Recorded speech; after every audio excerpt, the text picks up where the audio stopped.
Bonjour à toutes et à tous. Digitalisation, activation, mesure, quelles solutions et méthodes pour générer du trafic en point de vente? Bienvenue à ce petit déjeuner Alliance Digitale. On va parler évidemment Drive to Store ce matin, une matinée structurée en 3 temps.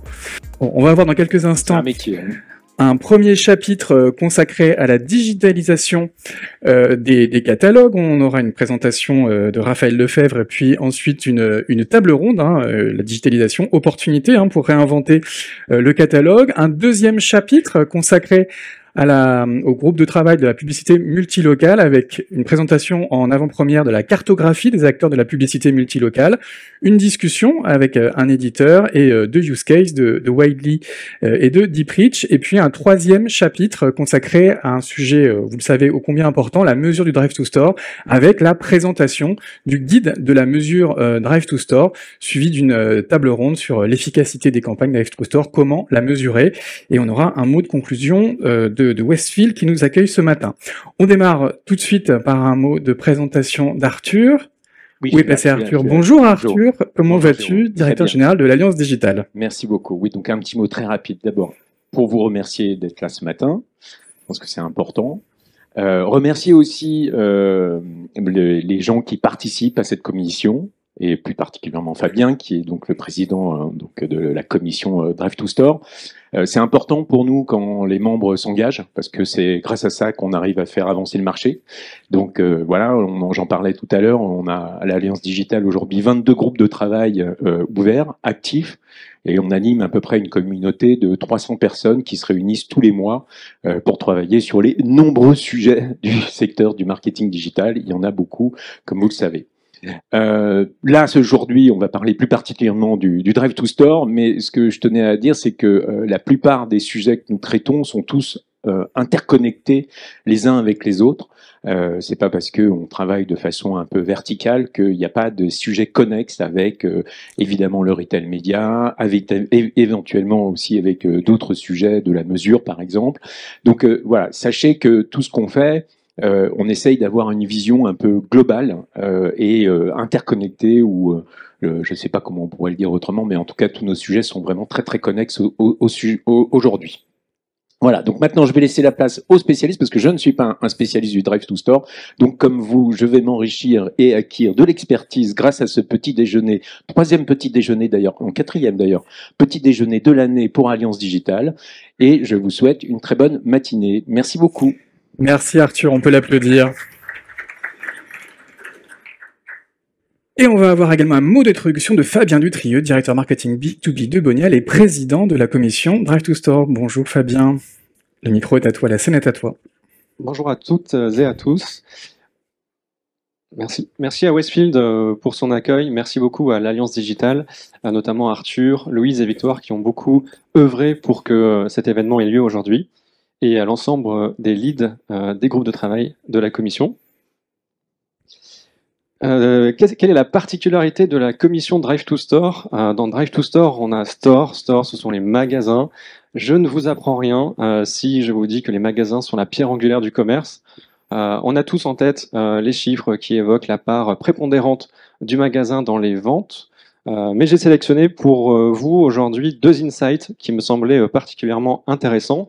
Le premier, c'est la part des ventes en magasin qui augmente en 2023 de plus 1 point selon la FEVAD.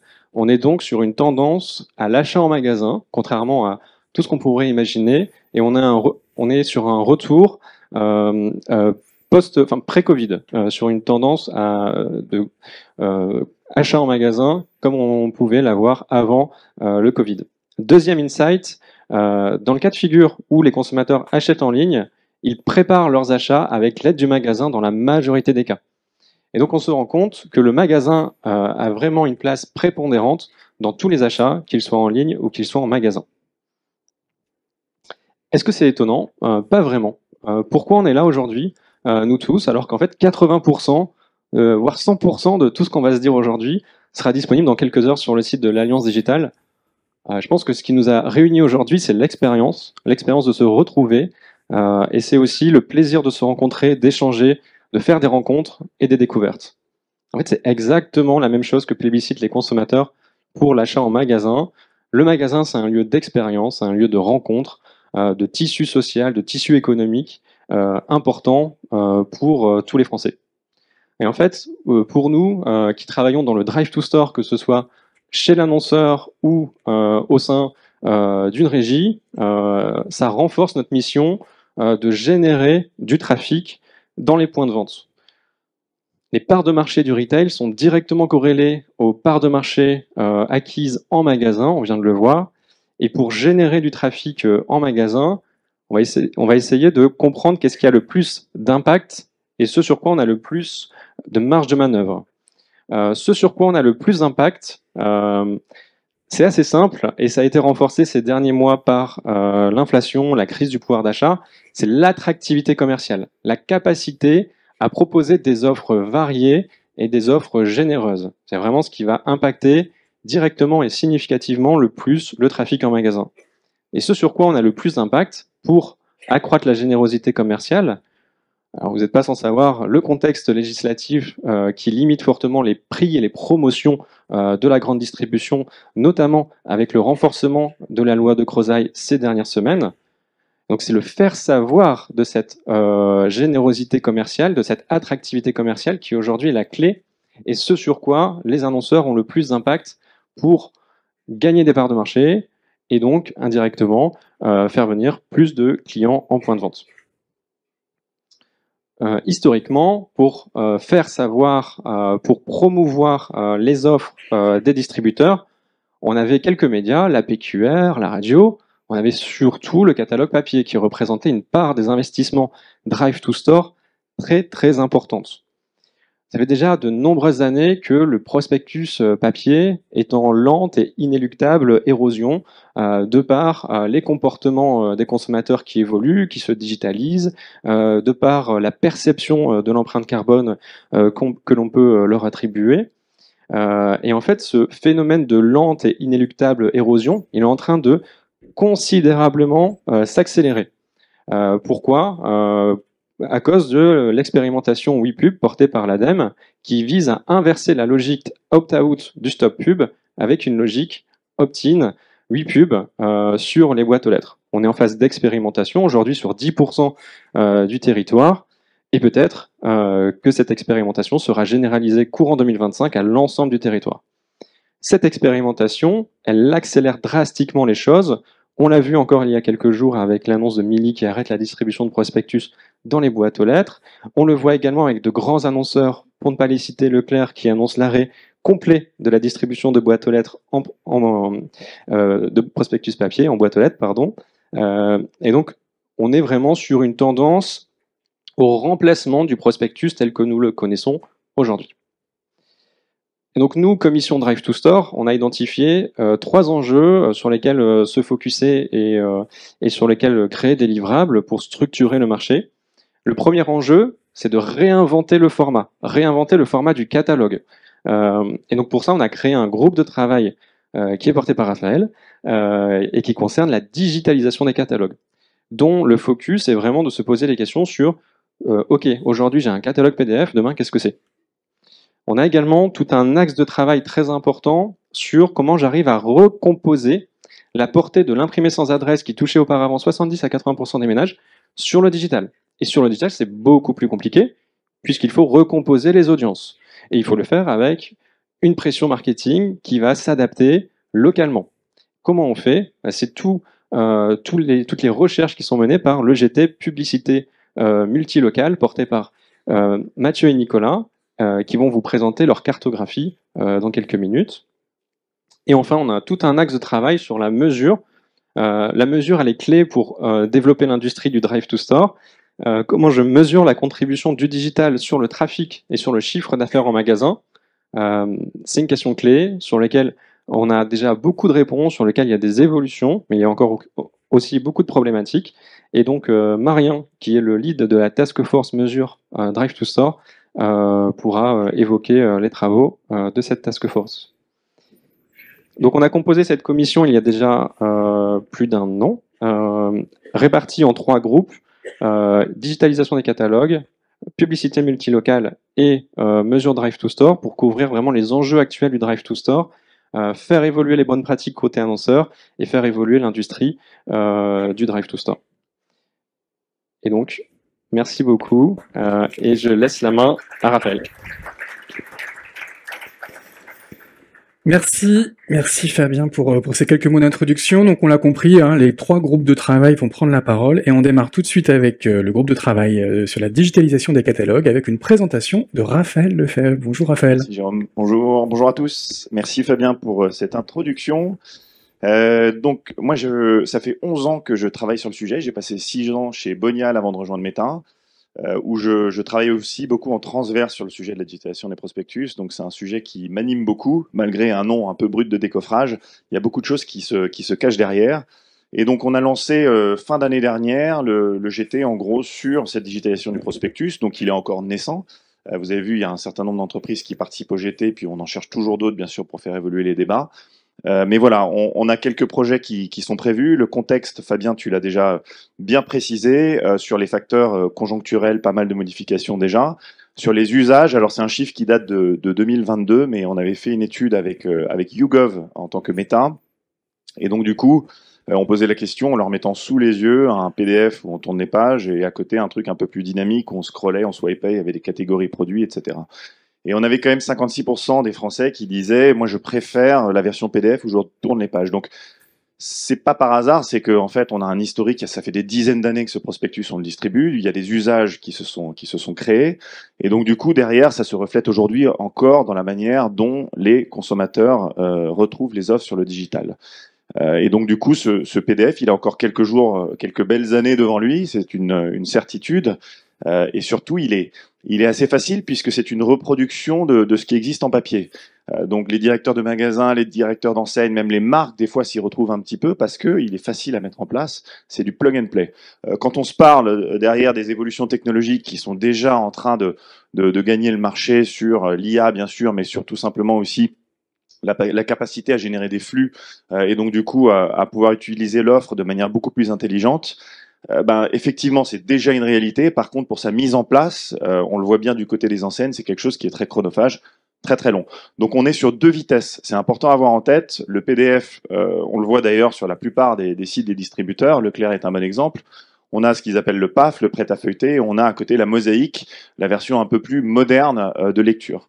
Donc c'est ce que disait Fabien, on va être concentré sur ce GT, sur comment exporter une expérience papier où la lecture est longue, où on laisse le téléphone de côté, on passe 2-3 minutes dans sa cuisine à lire un prospectus qui contient parfois jusqu'à 300 produits, à quelque chose de beaucoup plus rapide. Le livre blanc qu'on rédigera, globalement, il a l'objectif aussi de parler de tout ça. La définition de la digitalisation du prospectus est quand même importante. C'est une immersion, la lecture d'un prospectus papier. Des flux, des produits, le digital n'a pas attendu la digitalisation des prospectus pour les diffuser déjà. La question, c'est plus comment est-ce qu'on va réussir à garder l'attention de l'utilisateur. Sur un prospectus papier, ça peut être 2-3 minutes. Sur le digital, sur un mobile en particulier, garder l'attention 20 secondes d'un utilisateur, c'est déjà beaucoup. Donc du coup, en gros, on peut imaginer aussi que lorsqu'on dépensait 5 à 10 centimes pour un prospectus dans une boîte aux lettres, demain, en fait, ces 5 ou 10 centimes représentent peut-être 30, 40, 50 affichages, 3-4 vidéos vues, etc. Donc, on a un équilibre qui change, qui est complètement différent. On a une expérience qui change.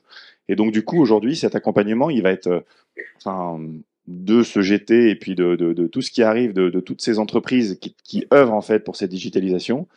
Il va justement être dans comment trouver cette expérience qui captive l'utilisateur, ce fameux hook aussi des 3 premières secondes, comment est-ce qu'on attire l'attention et puis comment est-ce qu'on la garde. Donc il y a ce projet de livre blanc, donc ça y est, on accélère le rythme de ce GT, on se voit tous les mois, on est nombreux à travailler dessus, on a bien sûr prévu de travailler sur une cartographie aussi pour parler de toutes ces entreprises qui bossent sur le sujet, et puis on ne va pas se priver non plus d'organiser quelques événements et de tables rondes avec des distributeurs, avec des marques, parce que ce sont bien sûr des sujets qui alimentent, enfin qui touchent à ces 2 familles d'acteurs. Voilà pour la présentation du GT. Je pense qu'on peut passer à la suite, Jérôme. Merci Raphaël, on peut l'applaudir. Et Raphaël va rester sur scène avec nous pour... pardon. la table ronde sur la digitalisation des catalogues et on va inviter également Rodolphe Bonas et Guillaume Pfeffer à nous rejoindre sur scène. Bonjour à tous les deux. Installez-vous.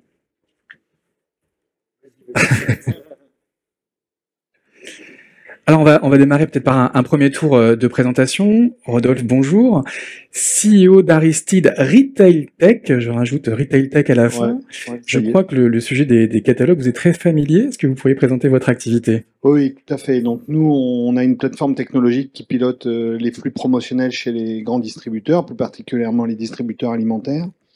Donc on est au début de la chaîne, c'est-à-dire au moment de la conception du plan d'action commercial pour aller jusqu'à la fin de la chaîne, c'est-à-dire la mise à disposition de ces fameuses données promotionnelles qu'on retrouve après affichées dans des inventaires comme ceux de Meta par exemple.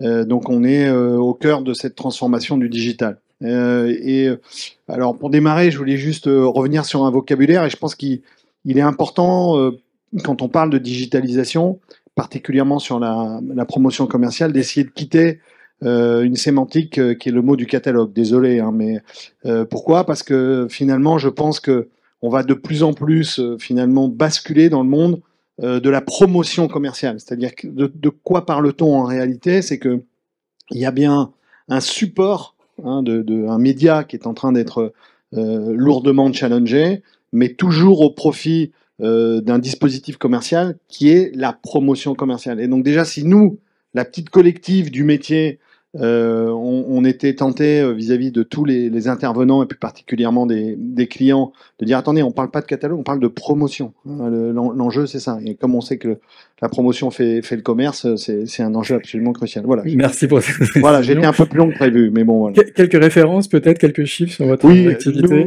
Nous aujourd'hui, on travaille plus particulièrement sur les acteurs de l'alimentaire. Donc on a un peu plus de 75% de part de marché, donc Auchan, Leclerc, Système U, Intermarché, Carrefour.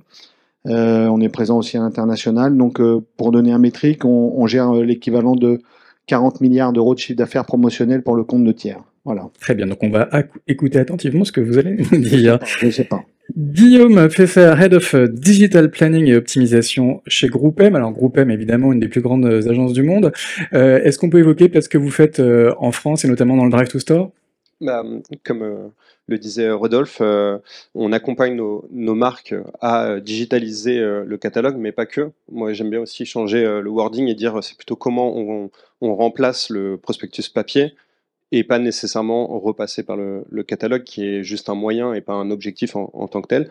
Et donc nous, c'est notre position. Je suis exactement comme sur les chaises, je suis entre Aristide et les régies. Je recommande à nos annonceurs le choix des technos, le choix des régies, l'orchestration, voilà tout ça pour le groupe Média GroupM. Et donc moi j'ai un rôle un peu transverse où j'accompagne les clients des différentes agences du groupe sur tous les derniers sujets digitaux.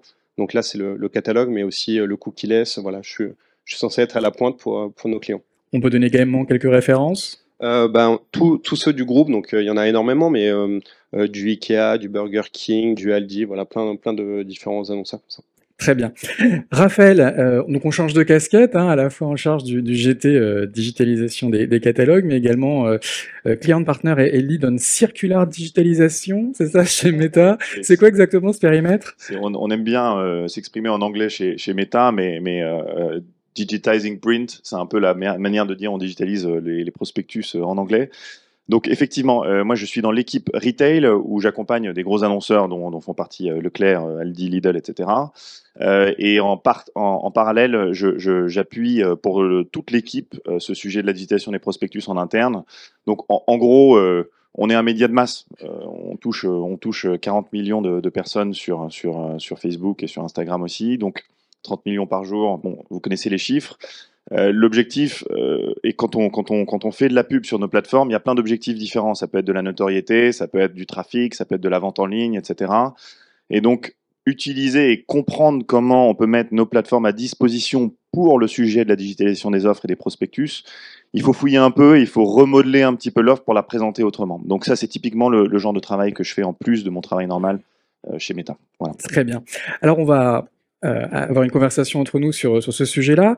Une première question peut-être sur WePub, Rodolphe. On parle depuis de nombreuses années de la digitalisation des prospectus. Michel-Édouard Leclerc en parle depuis peut-être au moins 10 ans. Même plus que ça. 15 ans, mais l'arrivée de WePub, ça fait quoi, 18 mois maintenant?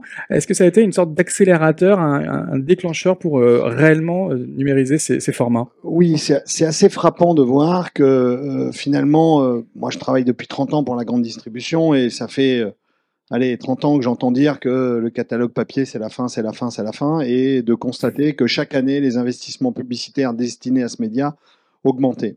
Ce qui est intéressant avec WePub, c'est que finalement la collective, c'est-à-dire vraiment les filières métiers, ont saisi l'opportunité, non pas d'essayer de contrer WePub, mais clairement d'en faire une opportunité pour basculer dans un autre monde.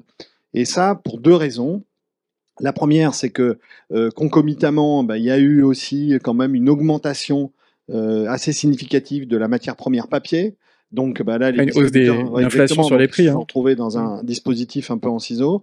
Et de l'autre côté, ils se sont dit, mais attention, et d'ailleurs, beaucoup ont parlé dans les médias, je ne sais pas si vous avez lu tous ces articles-là, dans lesquels ils ont dit, non, mais pour nous, le WePub, c'est une opportunité, et il n'y a pas un seul distributeur qui, en sortie de caisse sur les zones WePub, a donné des stickers à leurs clients en disant, tiens, mettez ça sur votre boîte aux lettres pour qu'on continue à vous distribuer les catalogues. Donc tout le monde a enclenché un pas en disant, c'est la fin du dispositif, saisissons cette opportunité pour basculer dans le digital et essayer de faire en sorte aussi qu'on baisse aussi nos budgets. Parce qu'il ne faut pas se tromper, les distributeurs ont aussi des enjeux économiques assez lourds et pour eux, la digitalisation, c'est plus de performance, mais une performance aussi qui doit être économique, pas que commerciale. Guillaume, WePub s'est limité à quelques zones géographiques à travers la France, mais malgré ça, vous avez vraiment senti un avant et un après avec vos clients? Oui, on travaillait déjà sur le sujet, par exemple sur Ikea, qui distribuait à l'époque des énormes catalogues qui ont très fortement réduit, fait des tests sur des zones. Comme le disait Rodolphe, c'est une opportunité. Il y a certains annonceurs où on crée des stratégies et on en profite pour faire des tests entre les zones où il y a le WePub, le Stop Pub et des zones classiques. Mais c'est tout un... Il n'y a pas que le WePub, c'est un accélérateur, mais il y a les tarifs, il y a la conscience écologique, il y a les arrêts des deux plus gros distributeurs de tracts. Voilà, il y a cette accélération, mais c'est un travail de fond qui existait déjà avant. Raphaël, même constat, un prétexte pour cette accélération? Non, même constat. On en a parlé pendant longtemps et là, il y a une réalité qui s'installe. Et donc, du coup, le fait que tous les acteurs suivent, on peut presque penser que c'est probablement irréversible. On lit encore de la presse sur certains qui y croient. Je ne pense pas que le prospectus va mourir dans le sens qu'il existera toujours en magasin. Ça reste un média qui est très puissant. Mais il y a des chances qu'il soit plus distribué dans les boîtes aux lettres de manière non adressée. Ensuite, il y a d'autres solutions encore. Et juste pour rebondir sur un point, nous, on s'intéresse au marché nord-américain, plus particulièrement au marché canadien. Il s'avère que même s'ils ne sont pas dans les mêmes contraintes légales et environnementales que nous, ils sont quand même dans une démarche approchante. C'est-à-dire qu'ils sont aussi en train de se challenger sur le média. Alors, la première étape, Rodolphe, c'est évidemment de miser sur le catalogue digital, le PDF. C'est une étape obligatoire pour les retailers? Alors, disons que c'est la première marche. J'entendais dans ce qu'expliquait Raphaël tout à l'heure. En fait, ce qui se passe, c'est que la première étape, c'est en effet d'essayer de se dire, je vais essayer de reproduire l'expérience qui est opérée en boîte aux lettres dans le digital. Bon, il s'avère que c'est extrêmement compliqué. Je vais vous donner quelques tendances. Je parle de chiffres dans l'alimentaire. En gros, lorsque vous êtes dans un catalogue dit papier, vous avez un temps de consultation qui est entre 3 minutes 30 et 4 minutes 30 par consommateur qui va lire le catalogue. La puissance du dispositif, c'est que finalement, cet aspect de feuilleter un catalogue que vous avez en main va vous permettre de balayer entre 300 et 500 offres et de vous arrêter sur les 5-6 qui vous intéressent. La même expérience dans le digital, elle procure à peu près le même temps de consultation, sauf qu'on va s'arrêter à peu près en page 7 ou page 8. Ça veut dire quoi? Ça veut dire que quelque part, la fameuse offre qui est en dernière page de couverture dans un catalogue distribué en boîte aux lettres est un des trucs les plus puissants après la première de couvre. En revanche, dans le digital, dans ce mode de consultation, c'est un four. Donc, résultat des courses, on est dans l'obligation, quand on bascule dans l'univers du digital, et on en parlera, de pouvoir non seulement faire cette étape du prêt-à-feuilleter ou du catalogue le page flip, mais aussi de restructurer ou réinventer le dispositif de consultation de l'offre promotionnelle en digital. On en parlera après.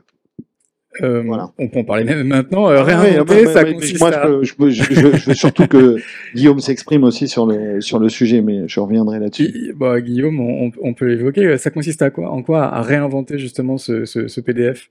Alors, je suis assez aligné sur le fait que c'est la première étape, le PDF. Après, il y a la version un peu plus dynamique. Nous, ce qu'on regarde aussi en tant qu'agence média, c'est beaucoup les audiences. Et on voit que sur le prospectus papier, ça concernait pas aussi toutes les audiences. Et donc, on essaie de répondre en découpant souvent en 3 typologies de réponses, où il y a la version PDF classique qui ressemblerait à du prospectus, par exemple sur les plus seniors, et on va aller jusqu'à complètement l'inverse, des nouveaux canaux, de l'influence, des choses comme ça, pour les cibles les plus jeunes qui n'ont pas appris en fait cet exercice papier et qui ne cherchent pas nécessairement à le reproduire en digital. D'accord, donc le PDF, ça reste pertinent pour les populations peut-être les plus âgées, mais pour les populations plus jeunes, on peut se permettre de challenger le format. C'est pour ça qu'on a toujours une réponse multiple avec des acteurs du catalogue classique, des versions plus dynamiques grâce au flux par exemple, et voir des réponses médias qui sont complètement différentes que juste l'utilisation d'un catalogue. Raphaël, on a tous les formats sur Meta aujourd'hui?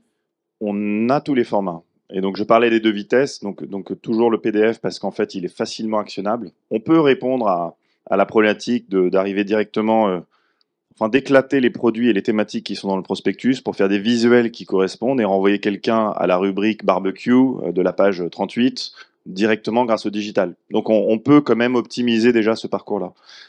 Ensuite, la deuxième vitesse, effectivement, la vitesse qui consiste à s'appuyer sur des flux, sur de la connaissance, elle est beaucoup plus longue. Et donc, dernier point là-dessus, c'est que il n'y a pas vraiment de chiffres encore là-dessus, mais on dit que les jeunes sont moins cliqueurs aussi sur les réseaux sociaux. Aujourd'hui, et c'est ce que je disais un petit peu plus tôt, on dépensait 8 centimes en moyenne, je crois, pour distribuer un prospectus dans une boîte aux lettres. Ça représente entre 30 et 40 affichages impressions sur 2 euros à 3 euros du CPM sur notamment les réseaux sociaux. Et donc, du coup, en fait, pour quelqu'un qui ne clique pas, on en revient un petit peu à la notion d'affichage publicitaire sans engagement. Et on sait mesurer l'efficacité qu'il y a derrière aussi. Donc, on a en même temps ce chemin qui nous pousse vers un parcours hyper affûté, personnalisé, etc. Mais il ne faut pas non plus oublier que l'affichage publicitaire, tel qu'il est à la télé, sur les 4x3, dans la presse, etc., fait déjà le job aussi.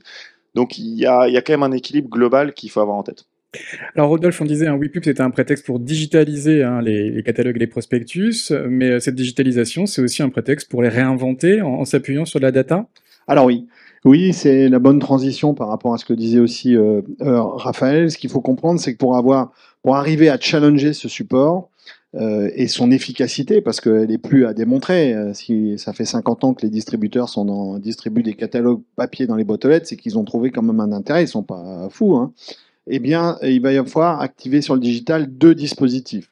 Le premier, ça va être de rentrer dans un dispositif très industriel dans lequel, en fait, nos parcours digitaux devront être interpellés par de la promotion commerciale.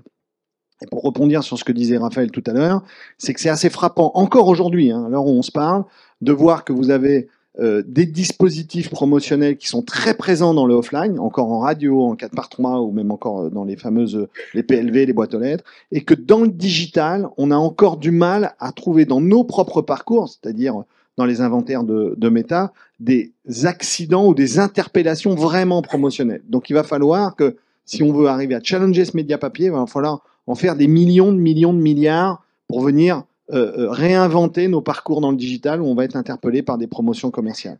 Et puis le deuxième élément, bien sûr, il va falloir personnaliser, c'est-à-dire tenir compte de l'intelligence que peuvent proposer à la fois des agences comme GroupM ou bien comme les outils que pilote Raphaël avec les gens de chez Meta, pour arriver à se dire non seulement je suis capable de surimprimer et surexposer de la promotion commerciale, mais en tenant compte du profit de nos consommateurs. Et c'est bien l'équation de ces 2 dispositifs qui vont pouvoir arriver à fabriquer de la pertinence qui fera du trafic et du chiffre d'affaires en magasin. Concrètement, c'est quoi? C'est un catalogue sur mesure, individualisé, géolocalisé? Exactement.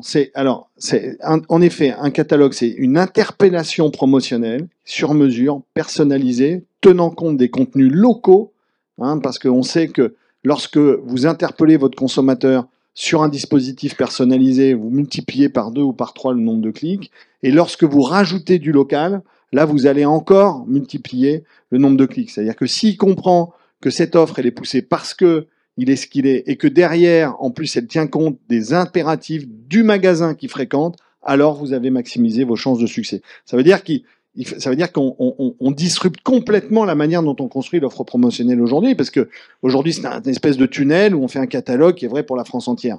Là, ça veut dire qu'il va falloir tout disrupter, tout déconstruire et reconstruire des expériences comme celles qui ont été évoquées tout à l'heure. Guillaume, il faut tout reconstruire avec une approche plus individualisée et évidemment s'appuyer sur de la data.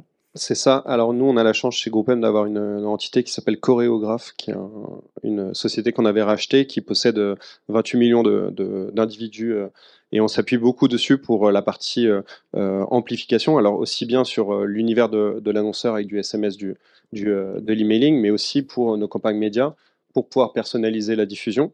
Alors on voit aussi que l'inverse, la surpersonnalisation peut avoir un effet pervers.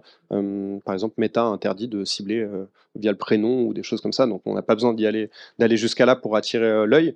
Mais oui, la localisation, c'est quelque chose de très fort. On voit les boosts de performance. Et après, comme le disait Raphaël, rentrer par les catégories qui intéressent le plus, parce qu'une nouvelle fois, sur les 300 produits, en fait, il n'y en avait que 5 ou 6 qui pouvaient intéresser le client final. Donc nous, on essaye de jouer là-dessus, sur des flux, sur des technologies comme Aristide, pour automatiser et rendre scalable, pour dire, comme les Américains, la diffusion du catalogue digital. Raphaël, également un mot là-dessus sur la data, évidemment, un sujet qu'on connaît bien chez Meta. Non, je vais rentrer par l'aspect créatif un petit peu, parce qu'effectivement, aujourd'hui, produire un prospectus, c'est un long process. Produire le digital, c'est un long process aussi. Donc, du coup, il y a des nouvelles habitudes qui vont se créer. Et puis, on peut peut-être différencier les opérations qu'on voit chaque semaine, elles très alimentaires, du marronnier, où en fait, on a des thématiques qui ressortent un petit peu tout au long de l'année. Donc il va falloir se poser la question, où est-ce que je mets de la force créative, où est-ce que je mets vraiment mon ADN de marque et je travaille des visuels assez finis, et où est-ce que j'industrialise un petit peu pour ensuite aboutir à de la personnalisation. Et j'aime bien utiliser le mot personnalisation inspirationnelle aussi, parce que en fait, il va falloir la surface d'un prospectus et la surface d'un mobile sont complètement différents. Donc, sur un terrain plus petit où on a moins d'attention, il va falloir le hook dont je vous parlais, c'est la capacité dans les 3 premières secondes à attirer l'attention. Et donc, du coup, il va falloir non seulement trouver ce hook, et en plus mettre du machine learning derrière pour afficher les bons trucs. Donc, et à côté de ça, il y a quand même les grandes opérations où on va continuer à faire de la créa. Donc, l'aspect créatif dans l'industrialisation de ce sujet est capital aussi. Alors, on va parler un petit peu des prospectives aussi au sujet du catalogue. On sent évidemment le rapprochement avec l'univers de la publicité. On sent aussi l'univers du retail média qui est proche, parce qu'historiquement, le catalogue papier, c'est un format trade marketing. Rodolphe, comment vous voyez les choses évoluer dans les prochaines années autour de ce format ? Alors, c'est vrai que c'est un enjeu absolument majeur. Les retailers ont compris sur les dernières années que, en effet, le retail média était une opportunité fantastique pour eux d'arriver à monétiser l'audience qui était la leur. Donc, c'est vraiment une modification quelque part, presque une forme du business model. Et je pense que aujourd'hui, les choses sont encore assez cloisonnées dans le monde de la distribution, c'est-à-dire que le retail média, c'est un dispositif, la promotion commerciale, c'en est un autre. Et je crois que les deux vont venir se rejoindre. Se télescoper pas forcément se télescoper, mais en tous les cas venir fusionner lentement et doucement pour une raison très très simple, c'est que à un moment, finalement, la promotion commerciale est un accélérateur d'opportunités dans le retail média. Je vais vous donner alors quelques chiffres sur le retail média. C'est que 2023, le montant du retail média, je n'ai pas les chiffres précis, vous allez m'en excuser, mais c'est à peu près ça, c'est entre 25 et 30 milliards de dollars. La perspective 2026, c'est aux alentours des 70 milliards de dollars. Ça veut dire, et lorsque vous regardez les parts de marché du retail média aujourd'hui, c'est grosso merdo à peu près 70-75% Amazon qui capte ce business. Ce qui est assez frappant, c'est de voir que c'est en forte croissance et que finalement l'acteur qui capte le plus la valeur, c'est celui qui est en mesure finalement de monétiser son audience du début jusqu'à la fin. Donc ça veut dire que le défi des retailers de demain, c'est de s'équiper et de s'outiller de la même manière pour pouvoir arriver à monétiser et venir challenger un opérateur comme Amazon. Et c'est bien le défi de sociétés comme Walmart, Carrefour, Leclerc, Intermarché, je ne vais pas tous les citer, mais on pense à tout cela. Et c'est le défi aussi, sans doute, d'accompagner les clients comme le fait Guillaume et aussi Meta. Donc, vous voyez que on est là à l'aune vraiment d'une bascule de modèle et de l'ajout d'un dispositif économique au sein des retailers qui est absolument phénoménal. En tout cas, c'est un sujet stratégique pour les retailers au moment des négociations commerciales annuelles avec les grandes marques. C'est un sujet fondamental dans lequel, encore, à l'heure où je vous parle ici en France, c'est un petit peu cloisonné, c'est-à-dire qu'il y a bien un dispositif de négociation commerciale qui va échanger au niveau promotionnel avec les marques dans le plan d'action commercial, et de l'autre côté, il y a bien des équipes retail média. Mais tout ça va se fusionner. Pourquoi ? Parce que c'est un accélérateur et un créateur de valeur dans lequel il n'est pas possible qu'un retailer puisse faire l'économie en disant attends, là je t'ai vendu de l'espace et de l'audience dans un dispositif de retail média, mais attention, ma promotion commerciale c'est aussi de l'audience et c'est aussi du retail média. Et lorsqu'on va le pousser dans des logiques des inventaires digitaux avec des dispositifs de conseil qui peuvent être opérés, vous allez très vite vous rendre compte qu'on va avoir des outils et une techno qui sera capable de donner une audience cumulative entre la promotion commerciale et ce qui est négocié en retail média. Donc oui, ça va fusionner. Guillaume, ça serait quoi les perspectives pour le catalogue dans les prochaines années? Alors d'abord, je vais rejoindre aussi cette perception de regroupement. Nous, en tant qu'agence média, on discutait beaucoup avec les responsables médias, voire marketing au début, alors que maintenant, on est vachement challengé les équipes CRM, les équipes retail. On a aussi, depuis qu'on peut acheter sur Amazon, les régies des retailers ou un Criteo des équipes retail qui nous contactent. Donc on voit aussi cette perception et tout le monde qui veut travailler ensemble pour vendre plus sur leur site. Et on a la chance d'accompagner aussi des équipes, des annonceurs CPG, comme Nestlé par exemple. Et donc on voit tous ces ponts qui se créent. Après, dans l'avenir du catalogue, moi une nouvelle fois, je pense que le catalogue, c'est juste un levier, un moyen, un tuyau. C'est la promo, la finalité, et le drive to store et le business en finalité. Et donc, je pense que tout ce qu'on va voir aussi après sur le drive to store, ça va être le vrai sujet. La partie créative de comment je diffuse ma promo, comment je touche certaines audiences, parce que le digital va permettre d'en toucher, mais peut-être moins d'autres. Donc, je pense que la réponse n'est pas encore unique, et surtout, elle ne pourra jamais l'être, parce que entre les catalogues qui étaient nationaux, et on a certains annonceurs qui ont un catalogue par point de vente sur des centaines de points de vente en France. Donc, il y a encore pas mal de sujets à trouver. Et on parlera de multilocal dans quelques instants. Raphaël, également un mot sur les perspectives. Alors, on a parlé pas mal de retail média. Pour le groupe Meta, qui est leader mondial sur les solutions de conversation avec WhatsApp, Messenger et puis aussi une brique dans Instagram, il y a aussi tout un sujet autour du commerce conversationnel. On a vu les prospectus de Carrefour dans WhatsApp et Messenger. Ça fait aussi partie des axes de développement pour votre groupe ?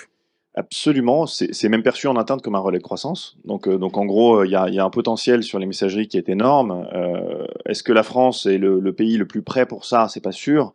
C'est plutôt le Brésil et l'Inde qui sont. Brésil, Inde, Asie sont des pays qui sont phénoménaux. Vous n'allez pas dans un commerce au Brésil sans voir le logo WhatsApp quelque part pour renvoyer l'utilisateur vers une expérience connectée sur les messageries.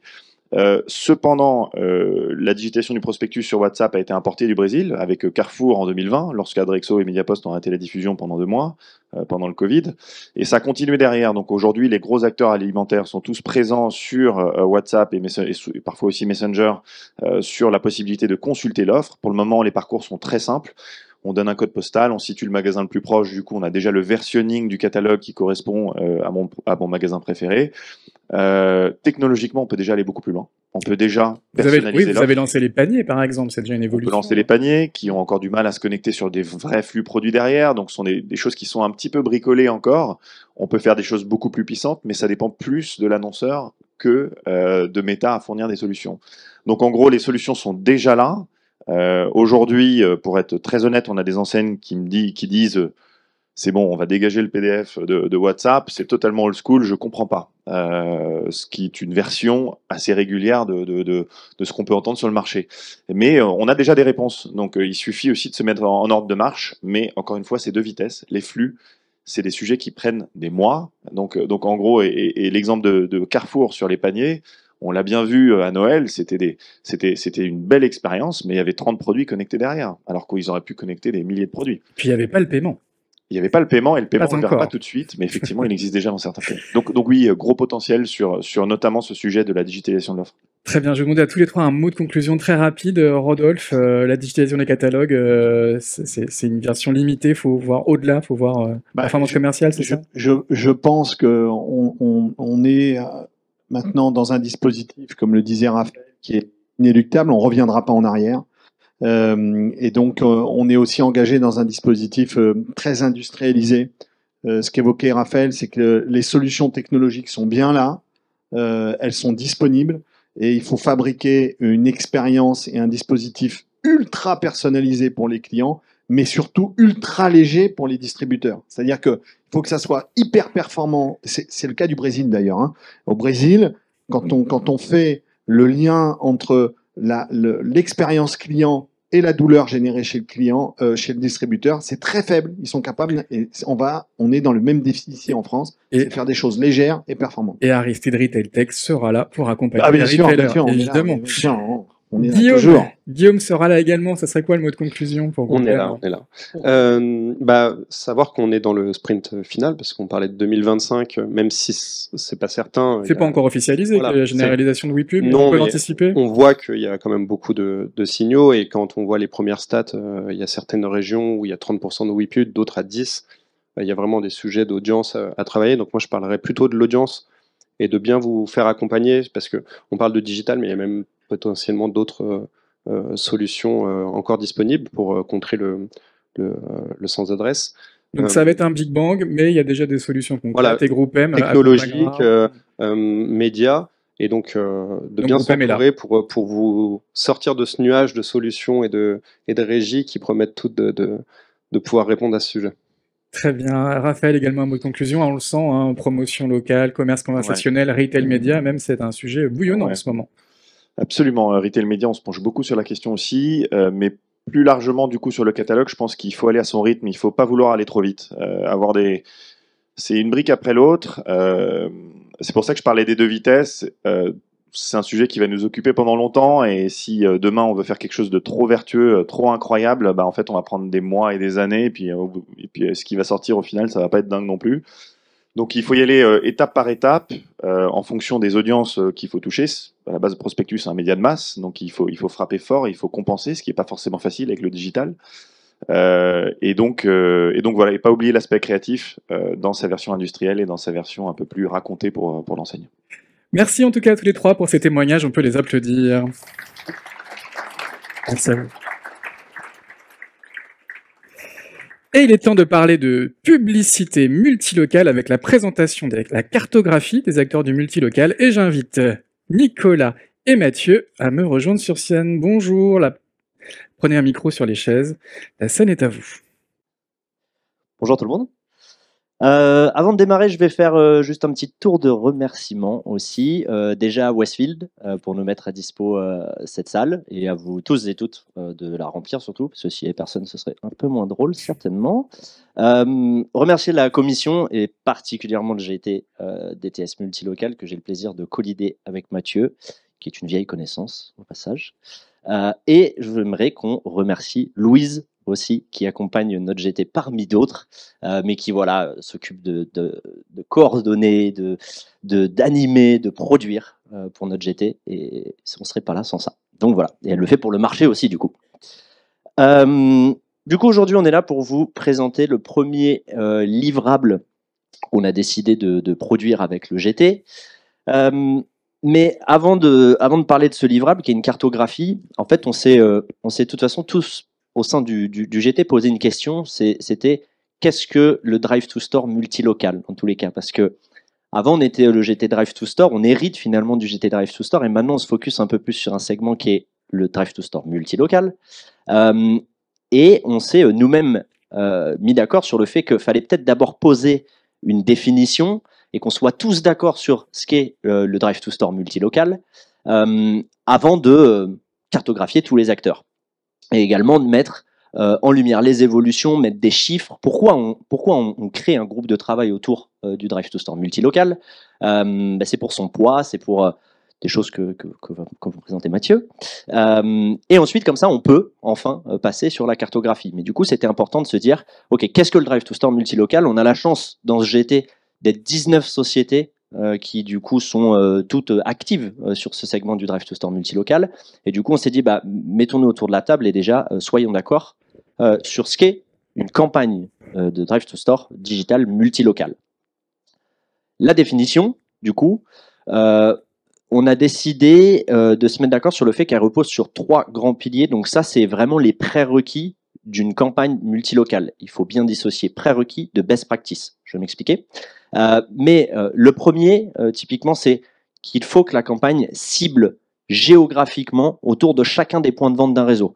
Que ce soit un radius de 15 km autour de chacun des points de vente et que ce soit tous le même, c'est pas là le point. C'est si ensuite on fait de l'isochronie ou de l'isodistance et on personnalise à chaque point de vente, c'est une best practice. Mais le prérequis, en tout cas, c'est que chaque point de vente doit avoir un ciblage géographique autour de ce point de vente.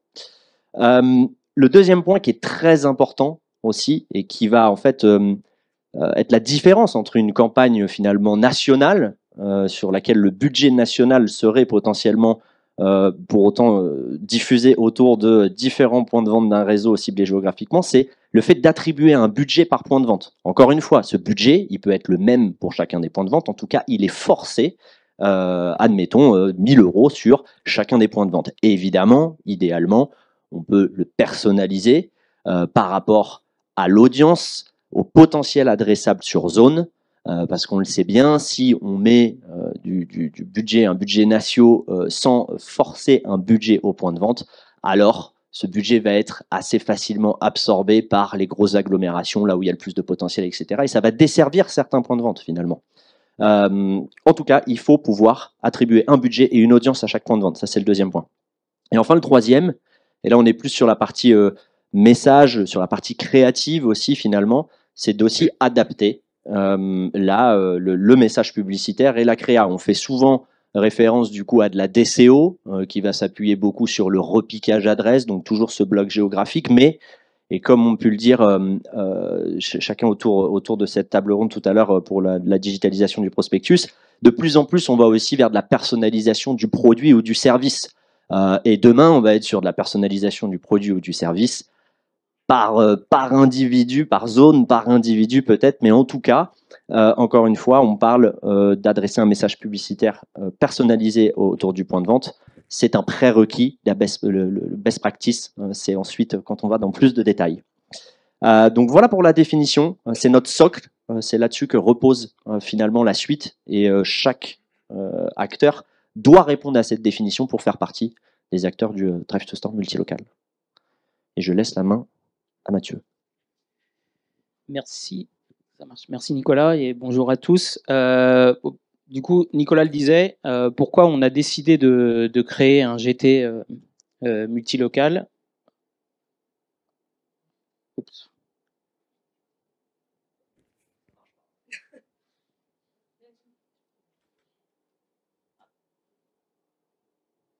Merci Louise. Du coup, je vais revenir sur quelques chiffres. D'abord, le Drive to Store multilocal, ça s'inscrit dans un marché du local qui pèse plus de 10 milliards d'euros. Donc, c'est un tiers des dépenses publicitaires totales. Ensuite, Fabien en a parlé tout à l'heure, mais la majeure partie des achats se fait en magasin et la tendance est plutôt à la hausse. L'équipe d'avant, on a parlé aussi, du coup, on a quand même un changement assez fort sur le marché avec une baisse drastique des investissements en imprimé sans adresse, moins 16,1, et dans le même temps, on a une progression pour reprendre les propos de Rodolphe, de la promotion digitale de plus 59,8%. Mais il faut savoir que malgré ces plus 59,8%, aujourd'hui, la promo digitale n'absorbe pas la baisse de la distribution de catalogue. Donc, on est sur un segment qui progresse fortement et qui va continuer à progresser. Donc, d'où l'intérêt, en fait, d'avoir construit ce groupe de travail et de poser les bases avec ce premier livrable du Drive to Store multilocal. Pour cette cartographie, avec les autres membres du groupe, du coup, on a décidé de segmenter en plusieurs parties, avec des critères de segmentation dont on a déjà parlé tout à l'heure. Mais la première partie, c'est la technologie. Donc, d'un point de vue technologie, est-ce que j'utilise mes propres technologies ou est-ce que j'utilise des technologies tierces? Donc ça, c'est le premier point extrêmement important, puisque derrière, évidemment, ça laisse des latitudes plus ou moins grandes en fonction de est-ce que ce sont mes propres technologies ou est-ce que j'utilise les technologies d'autres, sachant que je peux aussi bien utiliser mes propres technologies et celles des autres. La deuxième partie, c'est la partie activation. Est-ce que je laisse la possibilité aux annonceurs ou aux agences d'opérer eux-mêmes sur mes plateformes, ou est-ce que tout est réalisé en managed service, c'est-à-dire je me charge de tout faire pour le compte des annonceurs et des agences. Donc ça, c'est un point important. On sait qu'il y a des annonceurs et des agences qui préfèrent opérer eux-mêmes, d'autres qui préfèrent laisser le choix, qui préfèrent que tout soit fait de l'autre côté. Voilà, donc on a cette double segmentation.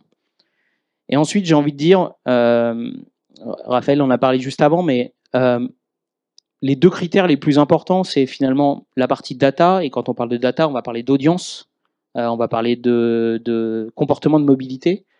Est-ce que j'utilise mes propres data ou est-ce que j'utilise des data que je vais aller chercher chez des tiers?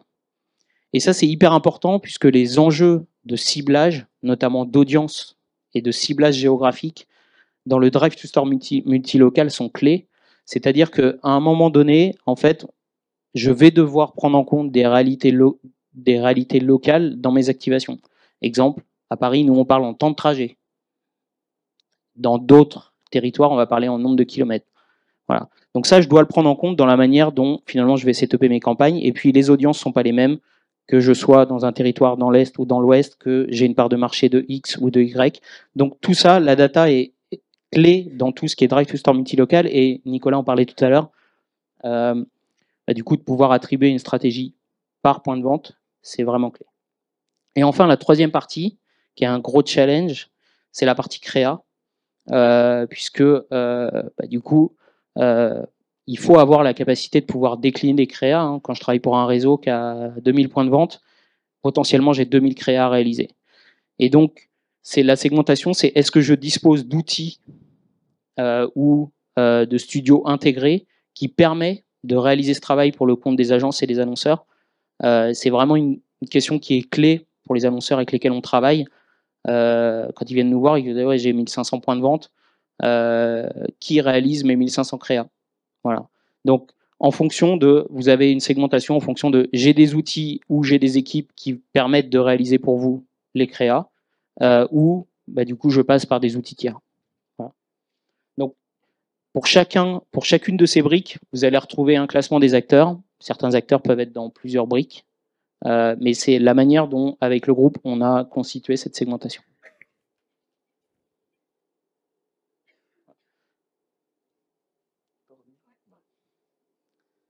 Voilà. Donc vous retrouverez donc sur le site de l'Alliance Digitale dès aujourd'hui.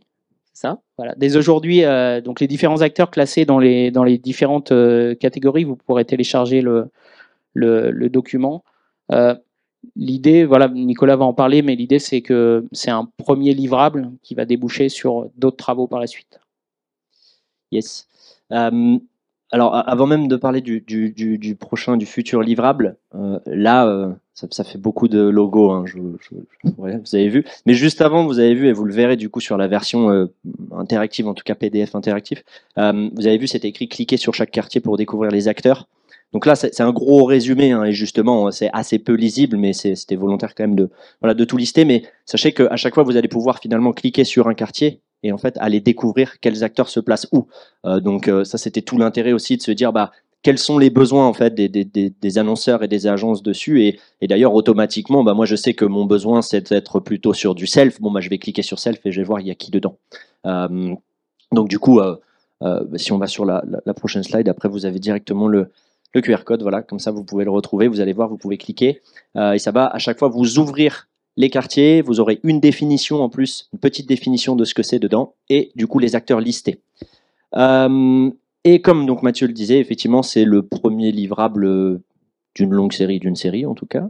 Et le prochain, effectivement, c'est de rentrer un peu plus en détail du coup dans chacun des acteurs. Donc on va travailler sur un référentiel pour déjà annoncer.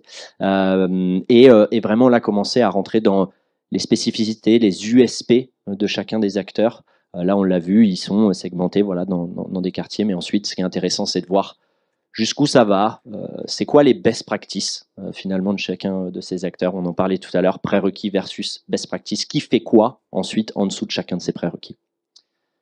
Et voilà. Merci. Merci. Merci à tous les deux. Et n'hésitez pas à flasher la présentation dès que vous aurez du Wi-Fi ou de la 3G, ce qui n'est peut-être pas forcément le cas pour tout ce matin. On va enchaîner, toujours sur le thème du multilocal, par une conversation avec Pierre Moutrou, directeur délégué de CMI Média Région. Pierre, bonjour. On peut l'applaudir.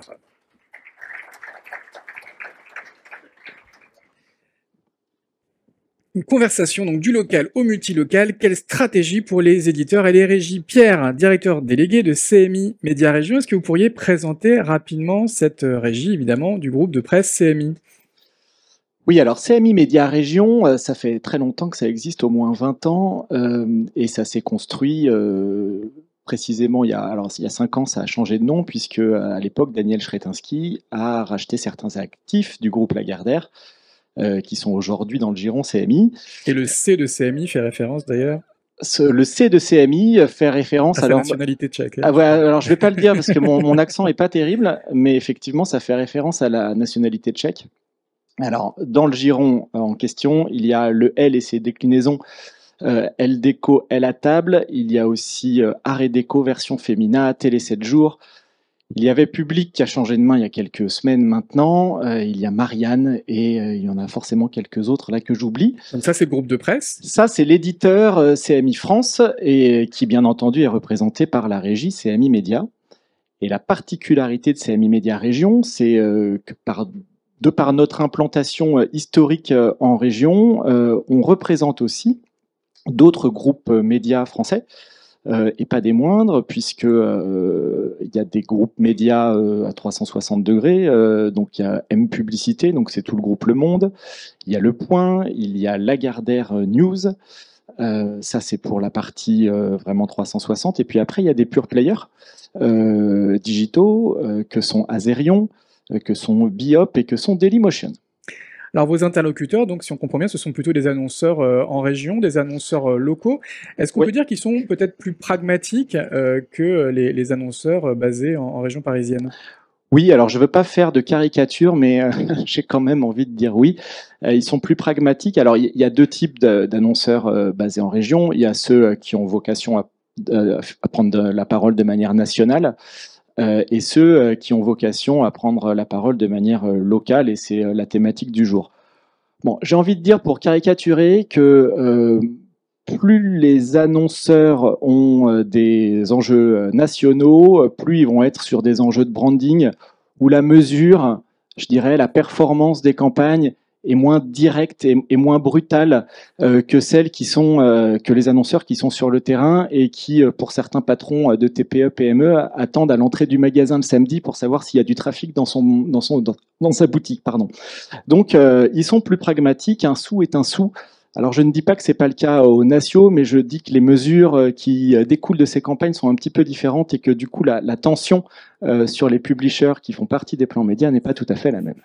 Donc moins d'attente en termes de branding, plus d'attente en termes de performance. Exactement. Alors, si on parle un petit peu de localisation, de géolocalisation des messages, comment procédez-vous? Quelle technologie utilisez-vous chez CMI Média Région?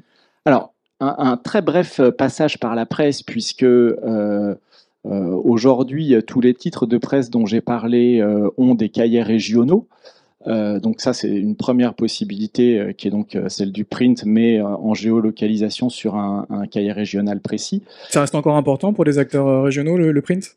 Oui, alors moi je n'ai que la vision de CMI Média, mais aujourd'hui, dans notre chiffre d'affaires, ça représente de l'ordre de 75% quand même encore. Oui. Hein. Bon, c'est parce qu'on a une culture très print, j'imagine. Après, c'est sûr que il faudrait comparer ces résultats, ces proportions à celles d'acteurs qui sont plus digitaux que nous. Après, sur la partie digitale, pour répondre à ta question, comment on procède donc sur les 25% restants, il y a à la fois des dispositifs nationaux et puis il y a bien entendu des dispositifs locaux qui sont proposés sur le digital. Les dispositifs locaux, on procède de manière assez basique, je dirais, avec des ciblages IP. L'adresse IP des internautes et des mobinautes. Avec l'adresse IP qui est plus ou moins précise, hein, on va se le dire, parce que mon adresse IP, elle n'est pas forcément liée précisément à là où j'habite. Elle peut être à quelques kilomètres, voire à quelques dizaines de kilomètres. Donc il y a des biais. Aujourd'hui, dans nos outils, dans nos ad serveurs, c'est la seule chose dont on dispose.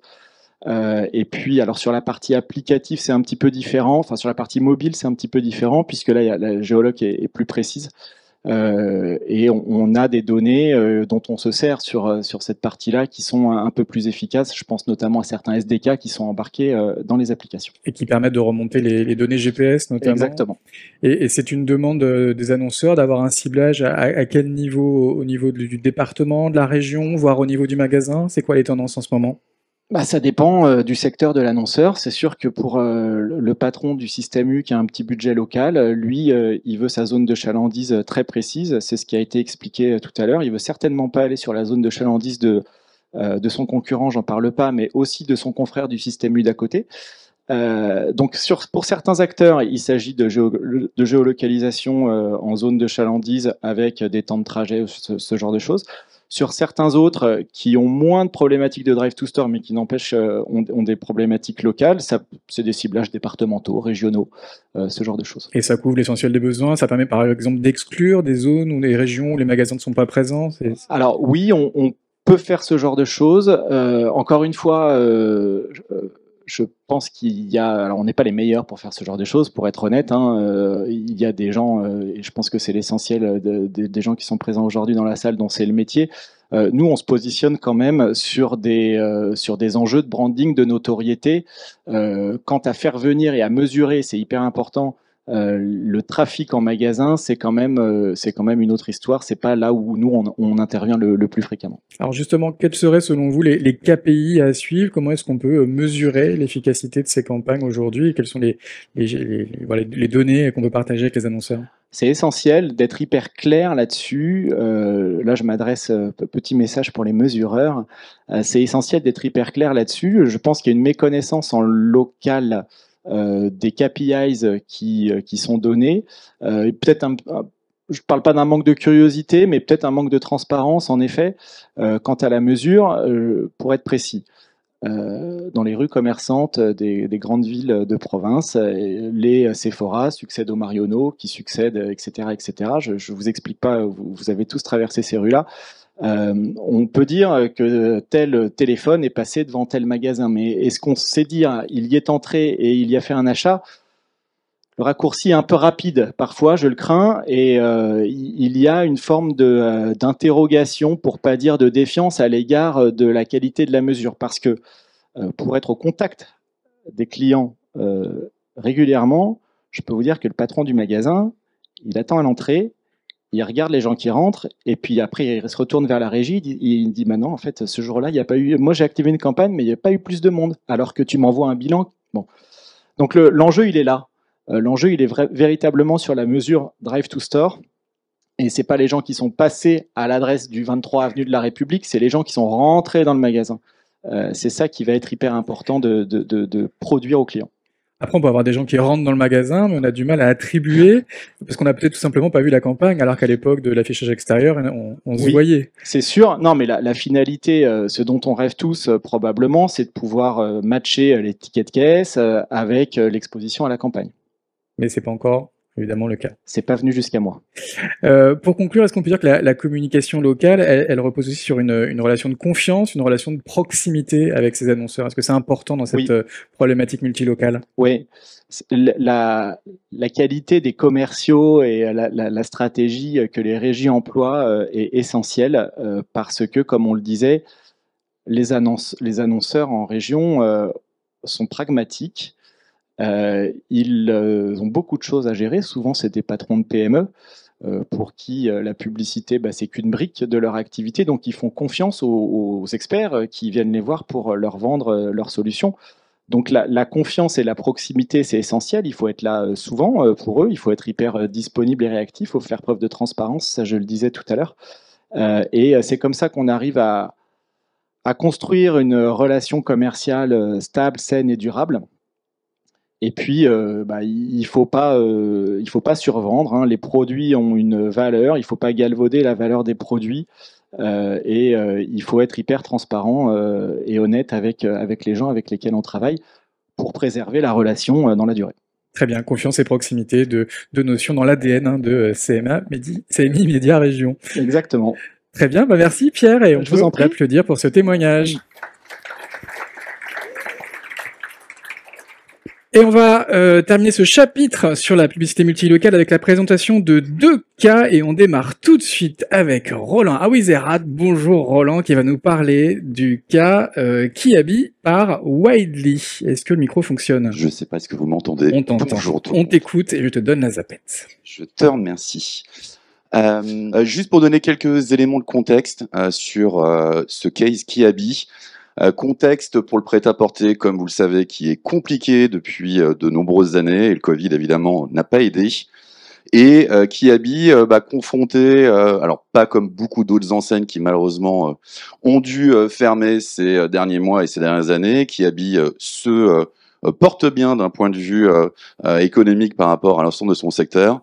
Pour autant, les temps sont compliqués aussi pour faire venir du monde en point de vente. Et c'est finalement le sujet du brief qui nous ont donné. L'enjeu, c'est non pas de digitaliser un prospectus, que Kiabi a depuis longtemps arrêté la distribution de prospectus en boîte aux lettres. Le sujet était comment médiatiser mes offres promotionnelles dans des temps forts commerciaux qui sont surexposés d'un point de vue médiatique, qui soient offline et online. Et finalement, comment arriver à embarquer son réseau sur ce type de transformation. Embarquer le réseau pour un retailer, c'est finalement, et notamment par rapport à la digitalisation, c'est finalement l'un des premiers enjeux, puisque les directeurs de magasins sont pas forcément natifs du digital, ont depuis des décennies l'habitude du prospectus papier et des médias offline. Et donc, un certain nombre de croyances peuvent exister dans les réseaux, et l'un des enjeux des directions marketing, et notamment celle de Kiabi, était de prouver l'efficacité du digital, et puis 2, sur une période de temps fort commercial, et pour pas dire de crise en termes de génération de trafic, arriver finalement à avoir des résultats qui vont être mesurés et qui vont être partagés avec le réseau pour arriver à avoir une acculturation et donc embarquer sur cette transformation qui aujourd'hui est nécessaire pour un certain nombre d'enseignes. En termes de dispositifs, on a activé 2 campagnes successives pour Kiabi. L'une, les ventes non privées, qui étaient au mois de juin, et puis enchaîné avec un des temps forts les plus structurants sur ce marché, qui est la rentrée des classes, entre mi-août et mi-septembre. Un dispositif où on avait activé 2 leviers complémentaires avec Meta, Facebook et Insta, et puis un volet display mobile in-app. L'enjeu de ces dispositifs était de médiatiser les promotions commerciales sur une centaine de points de vente qui avaient une particularité par rapport au réseau Kiabi qui fait un peu plus de 400 points de vente, c'est que c'est des magasins qui étaient implantés dans des zones rurales. On parle pas de centres commerciaux, on parle pas de grosses agglos, et donc finalement en termes de perception réseau, un système encore plus compliqué pour arriver à faire venir du monde en point de vente. Évidemment, pour bien réussir 2 bonnes campagnes multilocales, les prérequis du GP de tout à l'heure, évidemment, étaient respectés, avec un ciblage géographique pour l'ensemble des points de vente. Sur ce ciblage géographique, on a mixé à la fois, on avait évidemment les prérequis, l'enjeu c'était d'aller sur le maximum de personnalisation, Et pour ça, au niveau des zones, on avait travaillé à la fois sur des données finalement d'appétence digitale, enfin en tout cas de reach sur zone, et tout ça mixé aussi avec les données CRM clients qui nous ont permis de définir des zones adaptées à chacun des points de vente et avec un ciblage où on descendait à l'iris justement pour optimiser et maximiser les performances de la campagne.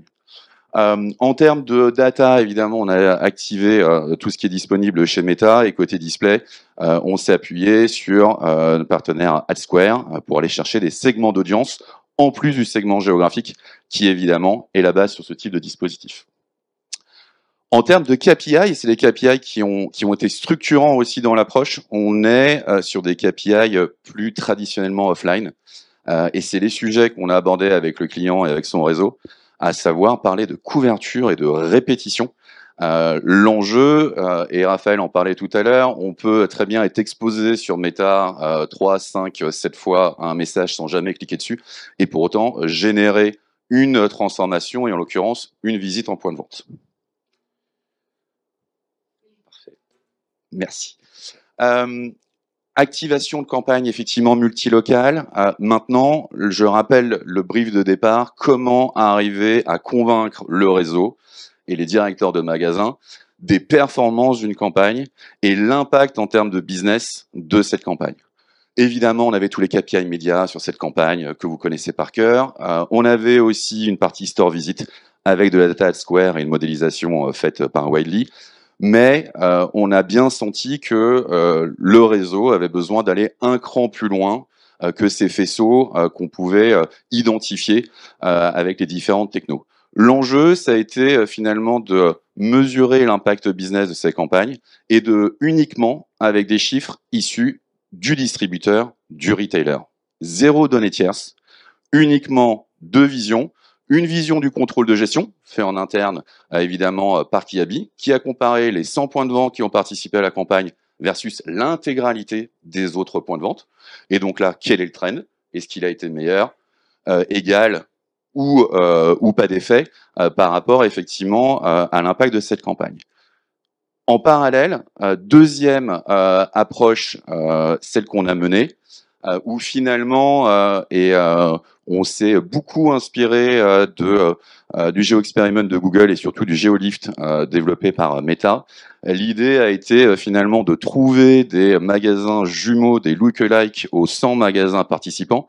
Ces lookalike étaient sur un seul critère, on parlait pas de superficie, on parlait pas de chiffre d'affaires, on parlait finalement d'avoir le même trend en termes d'évolution business. Et c'est ce système qui aujourd'hui permet d'avoir le moins de biais possible.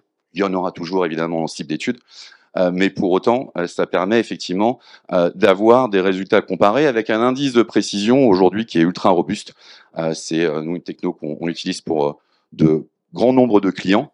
Et en termes de résultats, finalement, quand on regarde sur les deux campagnes, on a été capable de démontrer un véritable uplift en termes de trafic, où finalement on s'est basé uniquement sur les trafics en point de vente fournis par le client via des portiques infrarouges qui sont installés dans l'intégralité de ces points de vente, et avec l'étude de contrôle de gestion et l'étude qu'on a pu mener, on a été en capacité de montrer un véritable uplift, et sur une période qui était ultra compliquée, finalement de sauver un certain nombre de visites et de convaincre un certain nombre de personnes à se rendre dans les points de vente.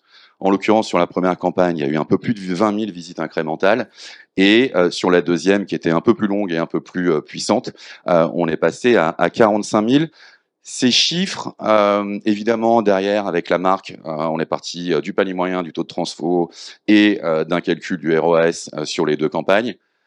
Partager ce type d'informations avec le réseau, voilà, on passe d'une croyance à un fait, et ça nous a permis de continuer effectivement à embarquer Kiabi et l'ensemble du réseau sur le long cours dans ce type de dispositif, en partant finalement sur des éléments hyper structurants qui sont évidemment faire des bonnes campagnes multilocales avec les bonnes zones, le bon média planning, la personnalisation des créas, on en a déjà parlé à maintes reprises, notamment au niveau de la DCO ou d'utiliser les pages locales sur Facebook et sur Insta. une méthodologie qui est fiable, qui se base uniquement sur de la data, effectivement, du retailer, donc il n'y a pas de débat possible, et qui est robuste et qui permet finalement de s'inscrire dans la durée et d'avoir des performances scalables et des dispositifs reproductibles. Et je vous remercie, je vois Jérôme qui s'impatiente. Merci Roland. Merci beaucoup pour ce premier case et on invite Olivier Milcent, CMO de Deeprich, pour nous parler du second cas avec le roi Merlin. Olivier.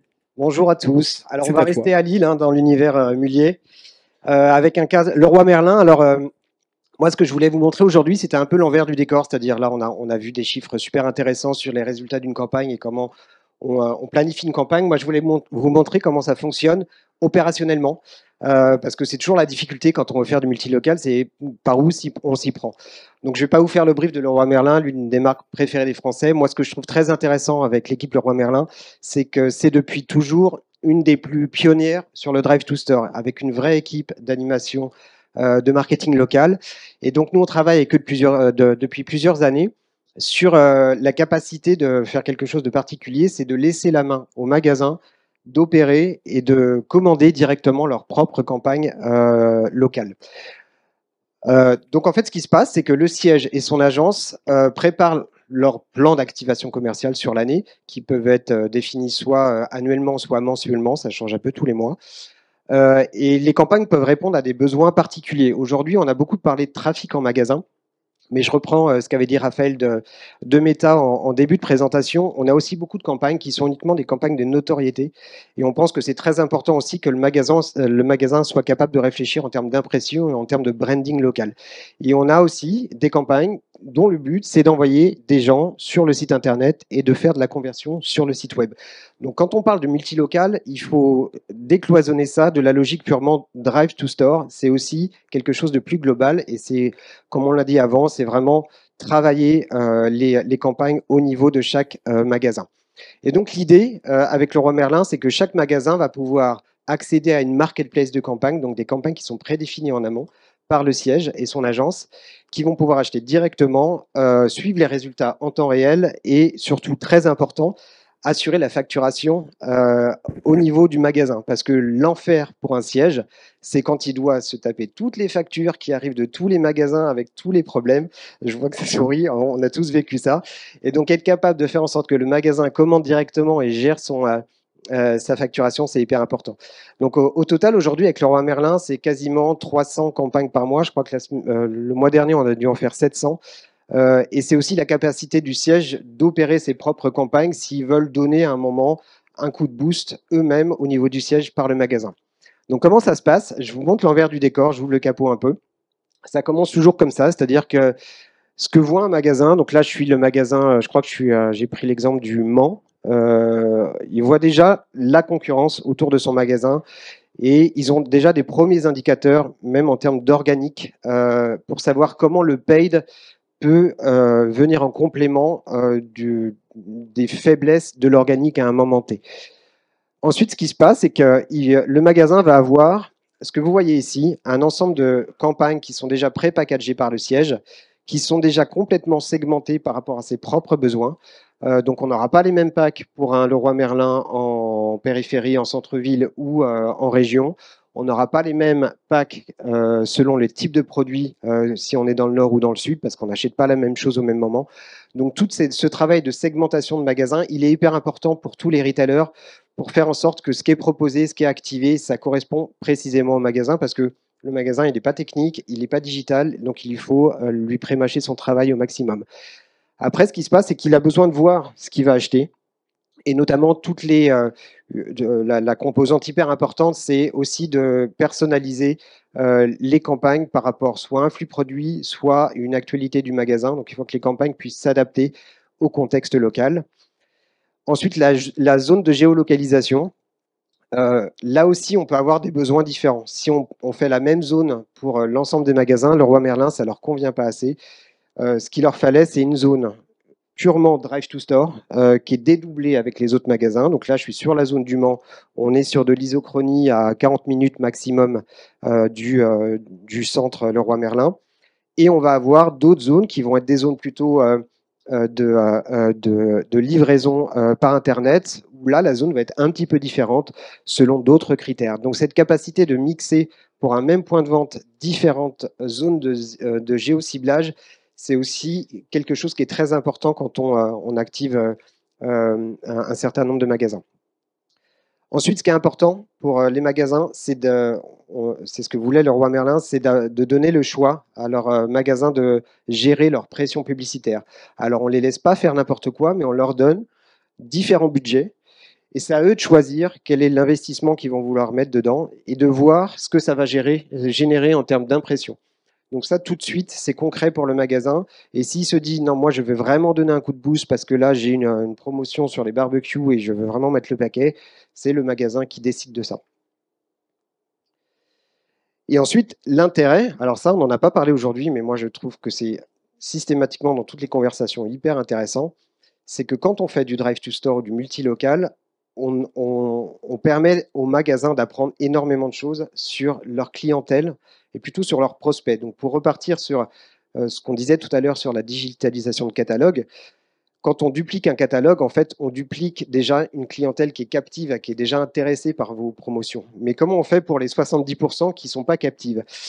Et avec ce que voit Leroy Merlin ici, et donc là on a changé d'établissement, on est à Rouen, mais on voit des choses très intéressantes. On voit que par exemple, sur une campagne, et ben là où ça a le plus cliqué, c'est à Évreux. Et donc ça, c'est quelque chose qui est très difficile pour un magasin de savoir, et même pour un siège, de savoir où sont vos prospects et comment vous allez sur les campagnes suivantes adapter votre communication, peut-être faire une communication dédiée à cette zone-là, peut-être d'envoyer, je ne sais pas, de faire de l'affichage urbain sur cette zone-là, parce que vous savez que vous avez un potentiel de prospects qui n'étaient pas identifiés auparavant.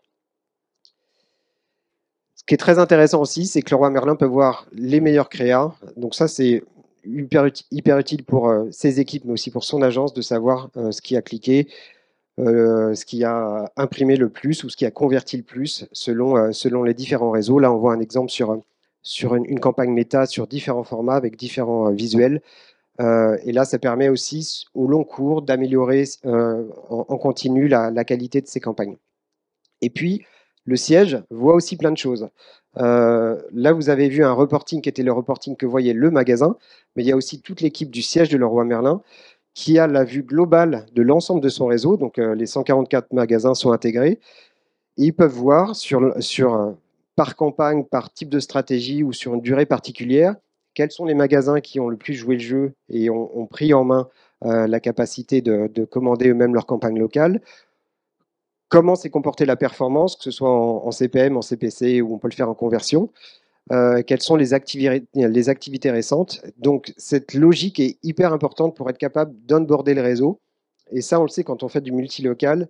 Une des difficultés, c'est de faire en sorte que le réseau comprend l'intérêt de passer sur ce type d'action et joue le jeu et que le siège les accompagne. C'est là où Leroy Merlin est aussi très bien structuré parce qu'ils ont une propre équipe qui font ça. Souvent, c'est le rôle des agences aussi qui permettent d'animer ce réseau. Mais la capacité d'embarquer le réseau, c'est un facteur clé de succès pour opérer des campagnes Drive to Store ou opérer la digitalisation de la promo.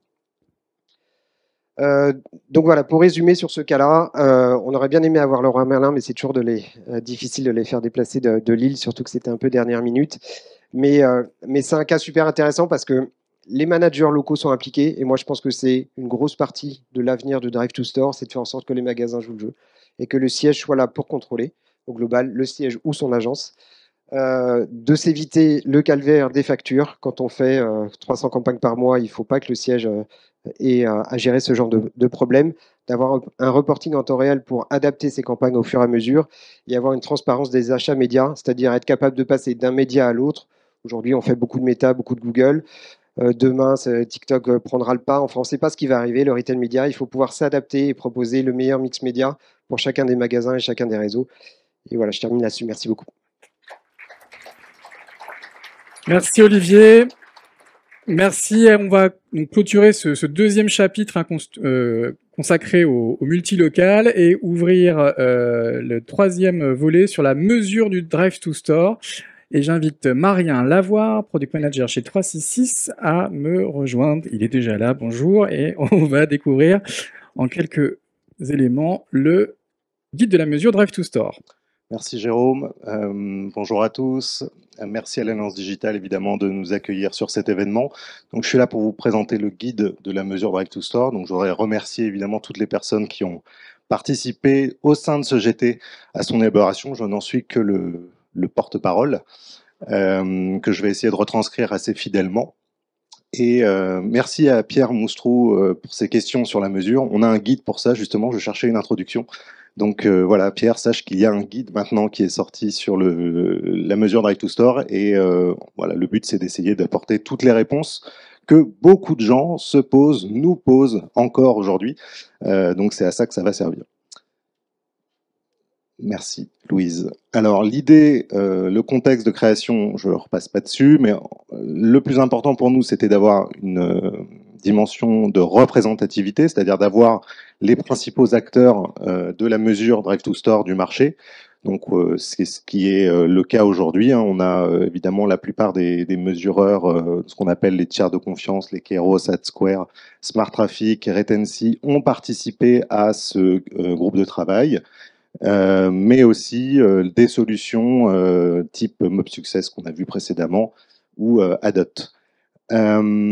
Le but c'est de faire de la pédagogie, donc un guide ça nous semblait être le bon format par rapport à un panorama qui aurait pu être un petit peu trop succinct. Le but c'est vraiment de faire de la pédagogie, donc c'est un guide de 40 pages, donc je vais évidemment pas les présenter toutes aujourd'hui, on en a sélectionné quelques-unes pour vous montrer de quoi on parle, mais vraiment le but de ce groupe de travail c'est vraiment de faire en sorte que tout le monde comprenne de quoi on parle. Et enfin, le dernier point important dans ces enjeux, c'est le partage et notamment la diffusion d'informations, de benchmarks, de bonnes pratiques, et puis surtout aussi de faire en sorte qu'on puisse petit à petit construire une communauté d'experts de la mesure du Drive to Store. Alors, je vais passer rapidement, mais dans ce guide, on a détaillé, on a décomposé le mouvement pour qu'on puisse comprendre de quoi on parle. Donc, les principales étapes dans la mesure Drive to Store, il faut évidemment avoir des données d'exposition. Il faut avoir des données au niveau de la visite en point de vente. Effectivement, quand on est devant un magasin, c'est pas dans le magasin, hein, et c'est effectivement quelque chose de différent. La réconciliation, évidemment, entre les deux données, c'est une étape très importante et souvent sous-estimée. Et enfin, dans les usages, on va avoir deux principaux usages. Un usage d'optimisation, donc d'amélioration continue des performances des campagnes avant et pendant. Et puis, évidemment, une notion de mesure au sens large, c'est-à-dire une performance globale et multilevier 360. Merci Louise, désolé. On aborde aussi donc trois principales technos qu'on détaille dans ce guide. Donc la première que vous connaissez, qui est celle basée sur l'observation des positions GPS, donc qui est assez simple et rapide à mettre en œuvre, mais dont on sait que la précision peut être limitée quand on est dans des centres commerciaux ou effectivement quand on veut traquer mesurer un trafic dans des boutiques restreintes en centre-ville. On a des solutions avec l'IoT, ce qu'on appelle l'IoT, mais ce qu'on peut retrouver sous forme de boîtier dans les magasins, qui là justement permettent d'apporter cette précision qui peut parfois manquer sur le GPS, mais qui nécessite une installation physique. Donc c'est du hardware à installer. Donc même si aujourd'hui c'est devenu très simple, hein, ça suffit de les brancher, mais ça nécessite quand même une installation. Et puis évidemment, on n'a pas omis les sujets, les technos de data, de réconciliation de données, effectivement, data entre des données clients et des données d'exposition. Là aussi, il y a des choses qui existent, qui se font et qui sont performantes. Encore faut-il avoir accès à ces données, c'est aussi une de ces limites. Au niveau on a abordé tous les sujets dans ce guide, hein, on ne s'est pas mis de limites. J'ai souvent entendu parler aussi dans une ancienne vie, mais pas que, de notion de juger partie. Alors pourquoi est-ce qu'il vaut mieux prendre en compte les chiffres des solutions ou celles des tiers de confiance. La réponse dans ce guide, en tout cas le consensus qu'on a dégagé dans ce guide et dans ce groupe de travail, c'est que finalement, il n'y a pas la même finalité. Quand je vous parlais des usages précédemment, je distinguais l'optimisation et la mesure complète et 360, et finalement, c'est un peu ça qu'on voudrait faire passer comme message, c'est qu'effectivement, on a au niveau des solutions, ce qu'on appelle l'automesure, mais en gros de l'optimisation en continu, un objectif de performance, tout simplement. Et quand on va activer, brancher un tiers de confiance, c'est aussi pour avoir une vision plus large, plus entre guillemets multilevier, et sur laquelle on va pouvoir comparer peut-être un peu plus de choses, même si les enseignements des bilans des tiers de confiance nous arrivent bien après la campagne, donc l'optimisation, elle ne peut pas vraiment se faire pendant, et souvent ce sont surtout des pistes d'amélioration qui sont fournies. Enfin, je terminerai sur aussi la mention du label Drive to Trust, puisqu'il y a un de ces labels, Rail Performance, qui est centré sur cet objectif de labellisation. Olivier, qui doit être là et qu'on va voir sur la table ronde, en parlera certainement mieux que moi. Mais c'est aussi pour montrer que voilà, cette mesure Drive to Store, elle s'insère aussi dans un cadre et dans une certification. On a beaucoup de chance en France d'avoir ça pour nous permettre d'encadrer ces actions. Et voilà, donc je vous invite à retrouver ce guide donc sur le site de l'Alliance Digitale. Voilà, ça a déjà été repris, je crois, dans le JDN, donc c'est très bien, ça avance, et je vous invite à le lire, et j'espère que vous prendrez autant de plaisir à le lire que nous avons eu à le réaliser. Merci.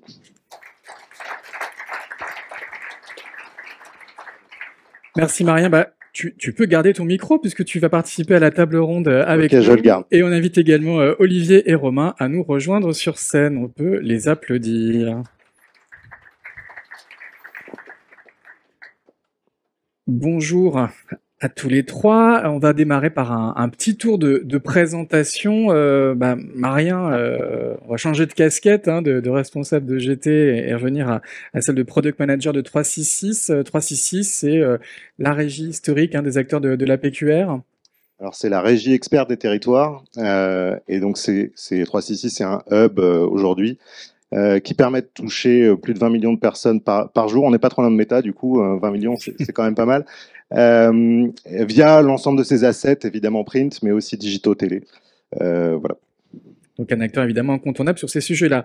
Romain Guénaud, bonjour, directeur général de Publicis Media Connect. Est-ce qu'on peut également présenter en quelques mots, évidemment, cette grande agence que tout le monde connaît, mais peut-être plus spécifiquement vos activités dans Drive to Store? Bien évidemment. Alors chez Connect, en fait, on est l'agence des annonceurs SMB, Small and Middle Business, en fait, du groupe Publicis Media.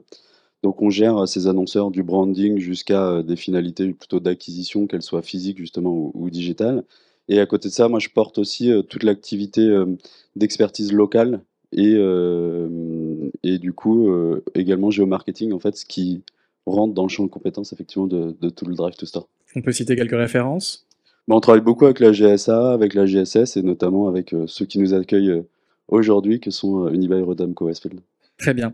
Et Olivier Dauphren, bonjour, directeur associé du CESP. Est-ce qu'on peut rappeler un petit peu en quelques mots l'activité du CESP? Bien sûr, donc le CESP, c'est l'association interprofessionnelle qui regroupe les annonceurs, les agences et les médias pour garantir la transparence et la qualité de la mesure des inventaires, donc créer de la confiance sur le marché publicitaire.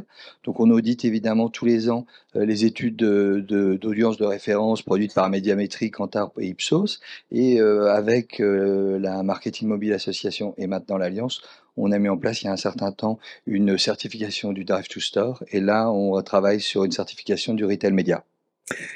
Merci pour ces mots d'introduction. Alors, Marien, on le comprend, le Drive to Store, c'est un gros sujet. J'entendais près de 10 milliards d'euros d'investissement sur le marché français. Et est-ce que la mesure du Drive to Store, c'est logiquement un sujet prioritaire aujourd'hui pour les annonceurs? Alors oui, c'est évidemment prioritaire pour le retail, je vous apprends rien ici. Après, on a quand même des différences, on va dire. J'ai entendu beaucoup de choses ce matin, donc c'est intéressant. On a effectivement parfois une dichotomie entre le réseau et qui est plutôt basé sur des indicateurs de BSP, de bon sens paysan, et qui attend pas sur le pas de la porte, et c'est ça qui a un peu de mal avec les KPI Drive to Store. Mais non, c'est évidemment très important. Je pense que de toute façon, c'est assez simple. On entend beaucoup dans le digital ce qui ne se mesure pas n'existe pas. Donc voilà, je pense que évidemment que le Drive to Store est important et qu'il y a beaucoup de questions autour de la mesure et beaucoup de projets d'innovation. Et il faut évidemment être au plus près de toutes ces évolutions-là. Romain, même question, c'est un sujet qui revient beaucoup dans vos Alors, conversations. Ouais, tout à fait. Juste une précision, les 10 milliards, c'est pas sur du Drive to Store, c'est sur des investissements locaux, en fait, sur des plans locaux. Et ça fait toute la différence parce qu'effectivement, dans le retail, c'est une donnée qui est essentielle, le Drive to Store, mais c'est aussi une donnée, et on a tous conscience, je pense, qui est assez court-termiste, puisque quand on travaille finalement une marque, on travaille pas uniquement son bas de funnel et le trafic en magasin, on travaille aussi sa notoriété, sa considération, etc. Donc ça, c'est important de le préciser. Et bien évidemment, ouais, le Drive to Store, il est essentiel, mais c'est aussi souvent une vue, et on l'évoquait tout à l'heure sur les cas comme Kiabi ou Leroy Merlin, une vue aussi du central, et Pierre l'évoquait aussi, c'est que la réalité pour un directeur de magasin, c'est le trafic réel et finalement le chiffre d'affaires qu'il va faire de manière hebdo dans son magasin. À la rigueur, le trafic et les données de Drive to Store qu'on peut lui donner, c'est uniquement des KPI presque médias qu'on lui fournit et qui lui permettent d'avoir des indicateurs de lecture de ses performances médias, mais pas forcément sur de la performance de son business. Donc, font composer avec à la fois des KPI médias et des KPI plus commerciaux, avec Exactement. les interlocuteurs qui sont évidemment différents selon qu'on parle au national ou au local. Tout à fait. Olivier, c'est une question de mesure du Drive to Store. Vous sentez qu'elle monte en puissance en ce moment sur le marché? Oui, tout à fait, elle monte en puissance. Maintenant, on a 2 solutions qui sont en cours de On va en certification. reparler, oui. Mais je pense qu'au-delà de la mesure, il y a un autre critère qui est quand même très important, c'est de savoir que la campagne, elle a été activée sur le public qui était choisi, par exemple des consommateurs de Carrefour, Leclerc ou Intermarché, et également que l'activation s'est faite à proximité du point de vente. Et les 2 premiers labels qu'on a mis en place avec la Marketing Mobile Association et maintenant en soutien de l'Alliance répondent à ces demandes, parce que un média a besoin pour moi de démontrer à l'annonceur qu'il correspond au brief qu'il a eu. Et ça, Donc, il y avait un besoin de clarification un peu du marché. Oui, des de KPI. clarification, de transparence, et comme il y a la piche Kantar sur les autres médias pour la diffusion d'un spot en télé, en radio, pour être sûr qu'il soit bien passé, c'est important d'assurer que la prestation de la solution a été faite, et c'est le but des 2 premiers labels et du soutien des agences par rapport à ces labels. Alors, on va en parler, parce que Marien les présentait sur les 3 labels. Il y en a déjà 2 qui sont massivement lancés. Il y a eu, je ne sais plus combien de vagues, mais un certain nombre. Et ça a vraiment contribué, Marien, à rassurer le marché et à accélérer les investissements sur ce canal.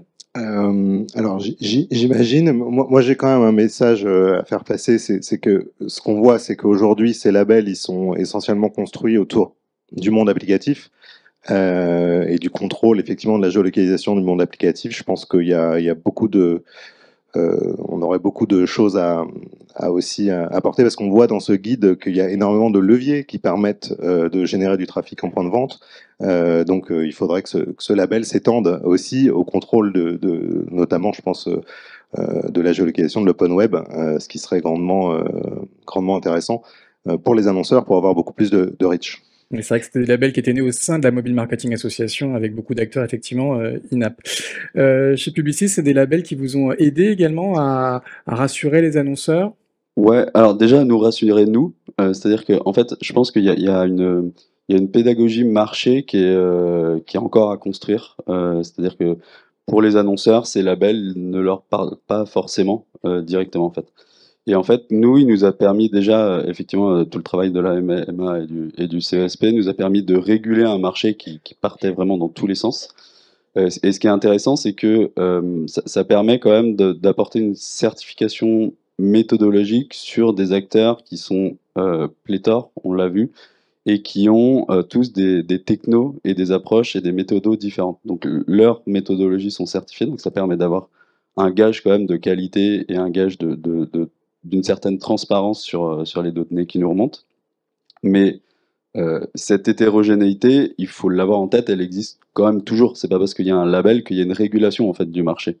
Il y a quand même toujours cette hétérogénéité et tout la mission de nous en tant qu'agence, c'est finalement d'arbitrer entre les différentes technos, les différents acteurs en fonction des objectifs, en fonction des caractéristiques du parc, en fonction de caractéristiques d'implantation des points de vente, etc., etc. Olivier, on peut revenir sur la genèse de ces deux premiers labels, Right People, Right Place. Ils ont joué évidemment un rôle pour rassurer les annonceurs. Oui, tout à fait. Ben, c'est la Marketing Mobile Association qui est venue nous voir pour construire cette certification parce qu'elle sentait qu'il y avait un besoin de rassurance.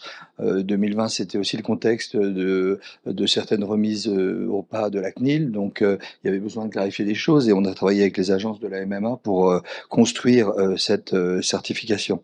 Alors là, on est à la 15e vague pour répondre à ta question qui sera publiée demain. Et je prends le point de Marien. C'est vrai qu'une certification, c'est quelque chose qui est vivant. L'année dernière, on a fait évoluer un certain nombre de critères et pourquoi pas l'ouvrir en effet à la géolocalisation au sens large en intégrant l'open web. C'est une bonne idée. Formidable. Alors, deux premiers labels qui évidemment, donc 15 vagues, qui ont contribué à structurer le marché, et on l'évoquait, un troisième label, plus tourné sur la performance. L'idée, c'est de faire converger les KPI sur la performance et peut-être aussi de savoir qui doit mesurer quoi. Alors, qui doit mesurer quoi? C'est pas tellement le rôle du CESP parce qu'on peut être en auto-mesure ou en tiers indépendant. Le tout, c'est que les choses soient faites pour nous en transparence et selon la méthodologie requise. Donc, sur Right Performance, on valide que la méthodologie de l'A/B test est correcte.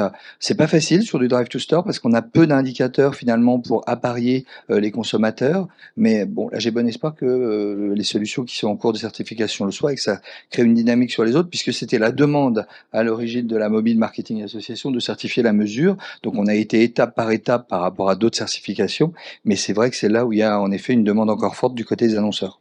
Marien, chez 366, comment est-ce qu'on mesure la performance de ces campagnes? Alors aujourd'hui, on utilise les solutions tierces du marché. Nous, on est agnostique, on n'a pas de préférence. Évidemment, on va aller s'adosser à un tiers mesureur pour aller mesurer les campagnes Drive to Store qu'on opère.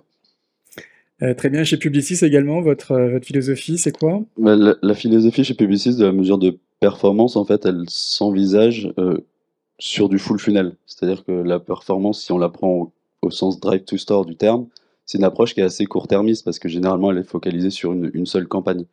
Et donc en fait ce qu'on fait c'est qu'on a des brand lift, des brand trackers, des méthodologies de géolift aussi, on l'a évoqué tout à l'heure sur des annonceurs comme Kiabi, qui nous permettent vraiment d'avoir cette approche beaucoup plus globale et surtout multi-levier, et notamment en développant des méthodologies d'approche d'attribution-contribution dans des mondes cookieless. Et c'est relativement complexe, il y a beaucoup de sources Exactement. différentes, ça peut être le prestataire, ça peut être le client, ça peut être des solutions. Et après sur le qui, pour répondre à la question, effectivement, on est plutôt tendance effectivement à s'appuyer sur des tiers, parce que c'est eux, on l'évoquait en introduction, Marien l'évoquait sur le côté jugé parti, donc oui, effectivement, il y a des bénéfices sur des optimisations de campagne en live, mais effectivement, les optimisations ne se font que au travers du capot de la régie qui les opère. Et du coup, c'est toujours intéressant d'avoir ce tiers de confiance extérieur qui nous permette de valider finalement tout ce qui a pu être mis en place sur la campagne en termes d'optimisation. Olivier, ce troisième label sur les performances, il devrait être officialisé cette année avec des premières sociétés certifiées? Il y a une société qui a déjà passé la certification, mais sur lequel il manque un critère. Donc c'est à eux de faire le développement pour passer une deuxième fois, puisque dans les contrats de certification, on a la possibilité de passer 2 fois. Et il y en a une autre qui vient de commencer. Donc s'il passe le cap, ce que j'espère, la communication des résultats des contrôles sera dans l'année. Très bien. Quelles sont les perspectives, Marien, pour la mesure Drive to Store? C'est quoi les grands enjeux pour vous dans les prochains mois? On l'évoquait, la mesure en open web, ça pourrait être un des sujets sur lesquels vous allez travailler? Oui, alors ça c'est un des enjeux, mais pas que, effectivement. On le voit dans le guide, alors je ne pouvais pas tout montrer, mais on le voit dans le guide, il y a beaucoup de leviers qu'on peut mesurer. Je pense évidemment il y a des leviers digitaux, mais il y a aussi des leviers online. Donc tout ça, c'est effectivement des choses qu'il va falloir suivre, et je pense que ce guide, c'est une V1, je pense qu'on on prévoit, je pense, au sein de ce groupe de travail d'aller vers une V2 parce que les choses vont vite.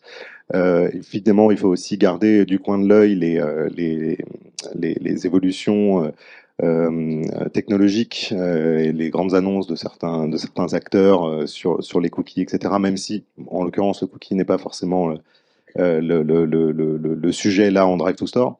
Voilà, donc beaucoup d'évolutions à venir et le but dans ce groupe de travail sera justement de pouvoir les répercuter et les diffuser au sein de cette communauté et du marché. Très bien, et on continuera d'écouter évidemment ce que dit 3CC sur ce marché. Romain, ça serait quoi vos conclusions et vos attentes en tout cas en matière de mesures du Drive to Store pour les prochains mois?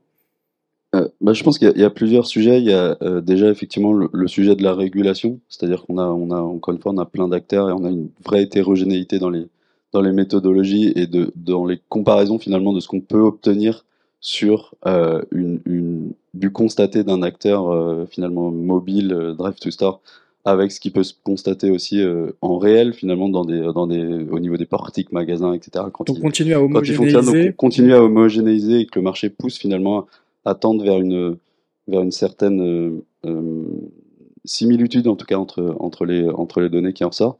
Et après, je pense aussi qu'il faut, d'un point de vue annonceur, se poser les bonnes questions. C'est-à-dire, est-ce que cette mesure du Drive to Store, c'est la bonne? Est-ce qu'il n'y a pas d'autres KPI, puisqu'en fait, on est là sur un KPI média, finalement. Est-ce qu'il n'y a pas d'autres KPI qui vont un peu plus loin dans leur démarche et qui permettraient justement d'avoir une vision beaucoup plus exhaustive de l'ensemble du parcours. Et quels seraient ces KPI? Déjà, en partant d'un point de vue business, effectivement, on l'a vu tout à l'heure, le cas de Kiabi, pour moi, est un super cas sur cette notion de géolift, d'avoir un échantillon de magasins témoins auquel on compare finalement un réseau de magasins activés. Et effectivement, c'est de toute façon le nerf de la guerre finalement des retailers. C'est le chiffre d'affaires à la fin du mois. Et donc, je pense qu'il faut embarquer finalement nos clients pour aller plus loin dans ces analyses. Et Romain, un mot sur la dimension internationale. Publicis, c'est un groupe global. Ce qui est fait en France en matière de mesures du Drive to Store, c'est, j'imagine, observé de près par les autres entités du groupe Publicis. Ouais, d'autant plus qu'on a, nous, développé une méthodologie particulière, notamment sur le ciblage, à travers un outil qui s'appelle Grid, et qui est un élément qui nous permet de redécouper la France de manière beaucoup plus fine que le simple iris.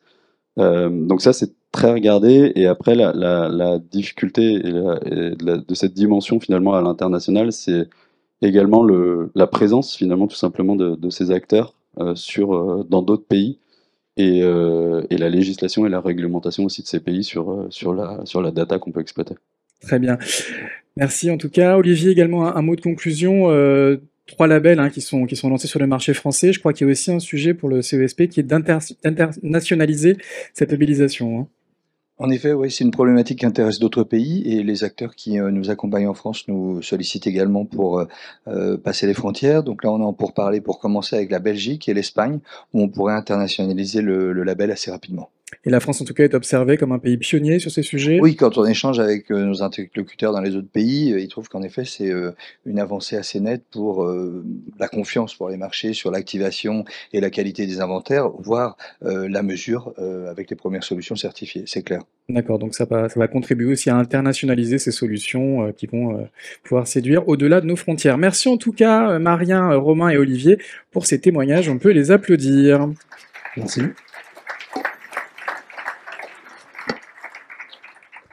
Merci à tous les trois. Il va être temps de conclure ce petit déjeuner. Je crois nous avons un mot d'Arthur. Est-ce que les équipes de Westfield nous rejoignent également? Tout à fait. Eh bien Arthur, un mot de conclusion avec un micro peut-être? Production. Voilà, déjà je vais remercier évidemment Westfield qui nous accueille aujourd'hui ici et sans cet apport on ne pourrait pas faire ce type d'événement. Donc je remercie beaucoup Westfield aujourd'hui et les membres qui en général nous prêtent des salles parce que voilà, encore une fois, ce type d'événement ne pourrait pas se réaliser sans leur soutien. Et là, nous avons donc Westfield qui va nous rejoindre et nous avons donc Margot Michel, c'est bien ça, responsable stratégie des partenariats de marque, qui va nous parler un petit peu de Westfield pour conclure cette matinée. Super, merci. Je vous passe le micro. Merci. Bonjour à tous, j'espère que vous êtes riches, maintenant vous avez bien appris ce que vous avez été dit ce matin et que voilà, c'est bientôt la fin, promis, on vous lâche après. On voulait juste vous dire un petit mot avant de vous lâcher pour vous présenter le groupe Westfield. Donc en fait, derrière le groupe Unibail Rodamco Westfield, donc c'est un nom assez pompeux, je dois le reconnaître, mais c'est une belle success story française, puisque en fait c'est un groupe français qui a racheté les Américains Westfield. Donc voilà, vous avez dû voir sur pas mal de centres commerciaux le logo Westfield. Et bien derrière se cache le groupe français Unibail Rodamco Westfield, dont le siège est situé là où vous êtes aujourd'hui. Et donc pourquoi suis-je là aujourd'hui? En fait, c'est parce que le groupe Westfield a décidé de développer une régie publicitaire qui s'appelle Westfield Rise, dont certains vous avez déjà entendu parler. Et si c'est pas le cas, venez me voir après la séance. Et donc en fait, cette régie publicitaire vise à mettre à disposition pour tous les annonceurs nos espaces médias, événementiels, donc ça peut être des zones de 6 mètres carrés pour faire du sampling à des zones expérientielles waouh de 300 mètres carrés, et également des supports de co-marketing où en fait on va venir vous greffer sur des événements marketing pour que vous bénéficiez de l'ampleur des dispositifs, des investissements marketing qui sont réalisés par nos équipes des centres et que votre marque puisse être vraiment mise en avant dans ces investissements marketing. Et enfin, on a le dernier volet qui est le volet online qui en fait s'appuie sur une base de données, donc on a plus de 42 millions de personnes qui sont enregistrées dans nos bases de données CRM et réseaux sociaux. Donc c'est vraiment une force que notre groupe qui vient allier en fait la force du physique, donc avec nos 950 millions de visiteurs annuels présents dans le monde entier, et notre présence online avec notre base CRM du coup qui se développe de jour en jour. Et une petite nouveauté dont vous avez sans doute déjà entendu parler ce matin, mais c'est notre volet data, car on sait qu'aujourd'hui, la recherche de ROI est clé pour tous les annonceurs. Et donc, nous, on s'est mis en ordre de marche pour développer une solution unique sur le marché. Et donc, c'est notre solution data que donc mon collègue Hassan, Head of Data, va vous présenter. Bonjour à tous, merci d'être là. Donc, nous, chez ERW, on développe un dispositif de mesure d'audience, donc la mesure Drive to Store, qui s'appuie sur une technologie inédite, donc en s'appuyant sur l'intelligence artificielle. Donc ce dispositif vise à mesurer de l'audience et Drive to Store. Donc en s'appuyant en fait sur la vidéo analysis. Et ce dispositif, donc on a commencé à le développer il y a 3 ans maintenant, et il est en cours de certification avec le CUSP. C'est tout pour nous. Si vous avez d'autres questions, n'hésitez pas à nous voir à la fin. Et il y a notre site internet aussi, westfieldrise.com, que vous pouvez aller consulter pour plus d'informations. Merci. Merci Margot, merci Hassan. On va juste vous remontrer les slides pour flécher les différents livrables que l'on vous a présentés. Donc on vous rappelle la cartographie des acteurs du Drive to Store multilocal et merci au GT, ainsi que le guide de la mesure Drive to Store. Merci à toutes et à tous d'être venus ce matin chez Westfield pour ce petit déjeuner. Je vous souhaite une bonne fin de journée et on se donne rendez-vous, je crois, le 25 pour un prochain événement sur le Retail Média. Au revoir.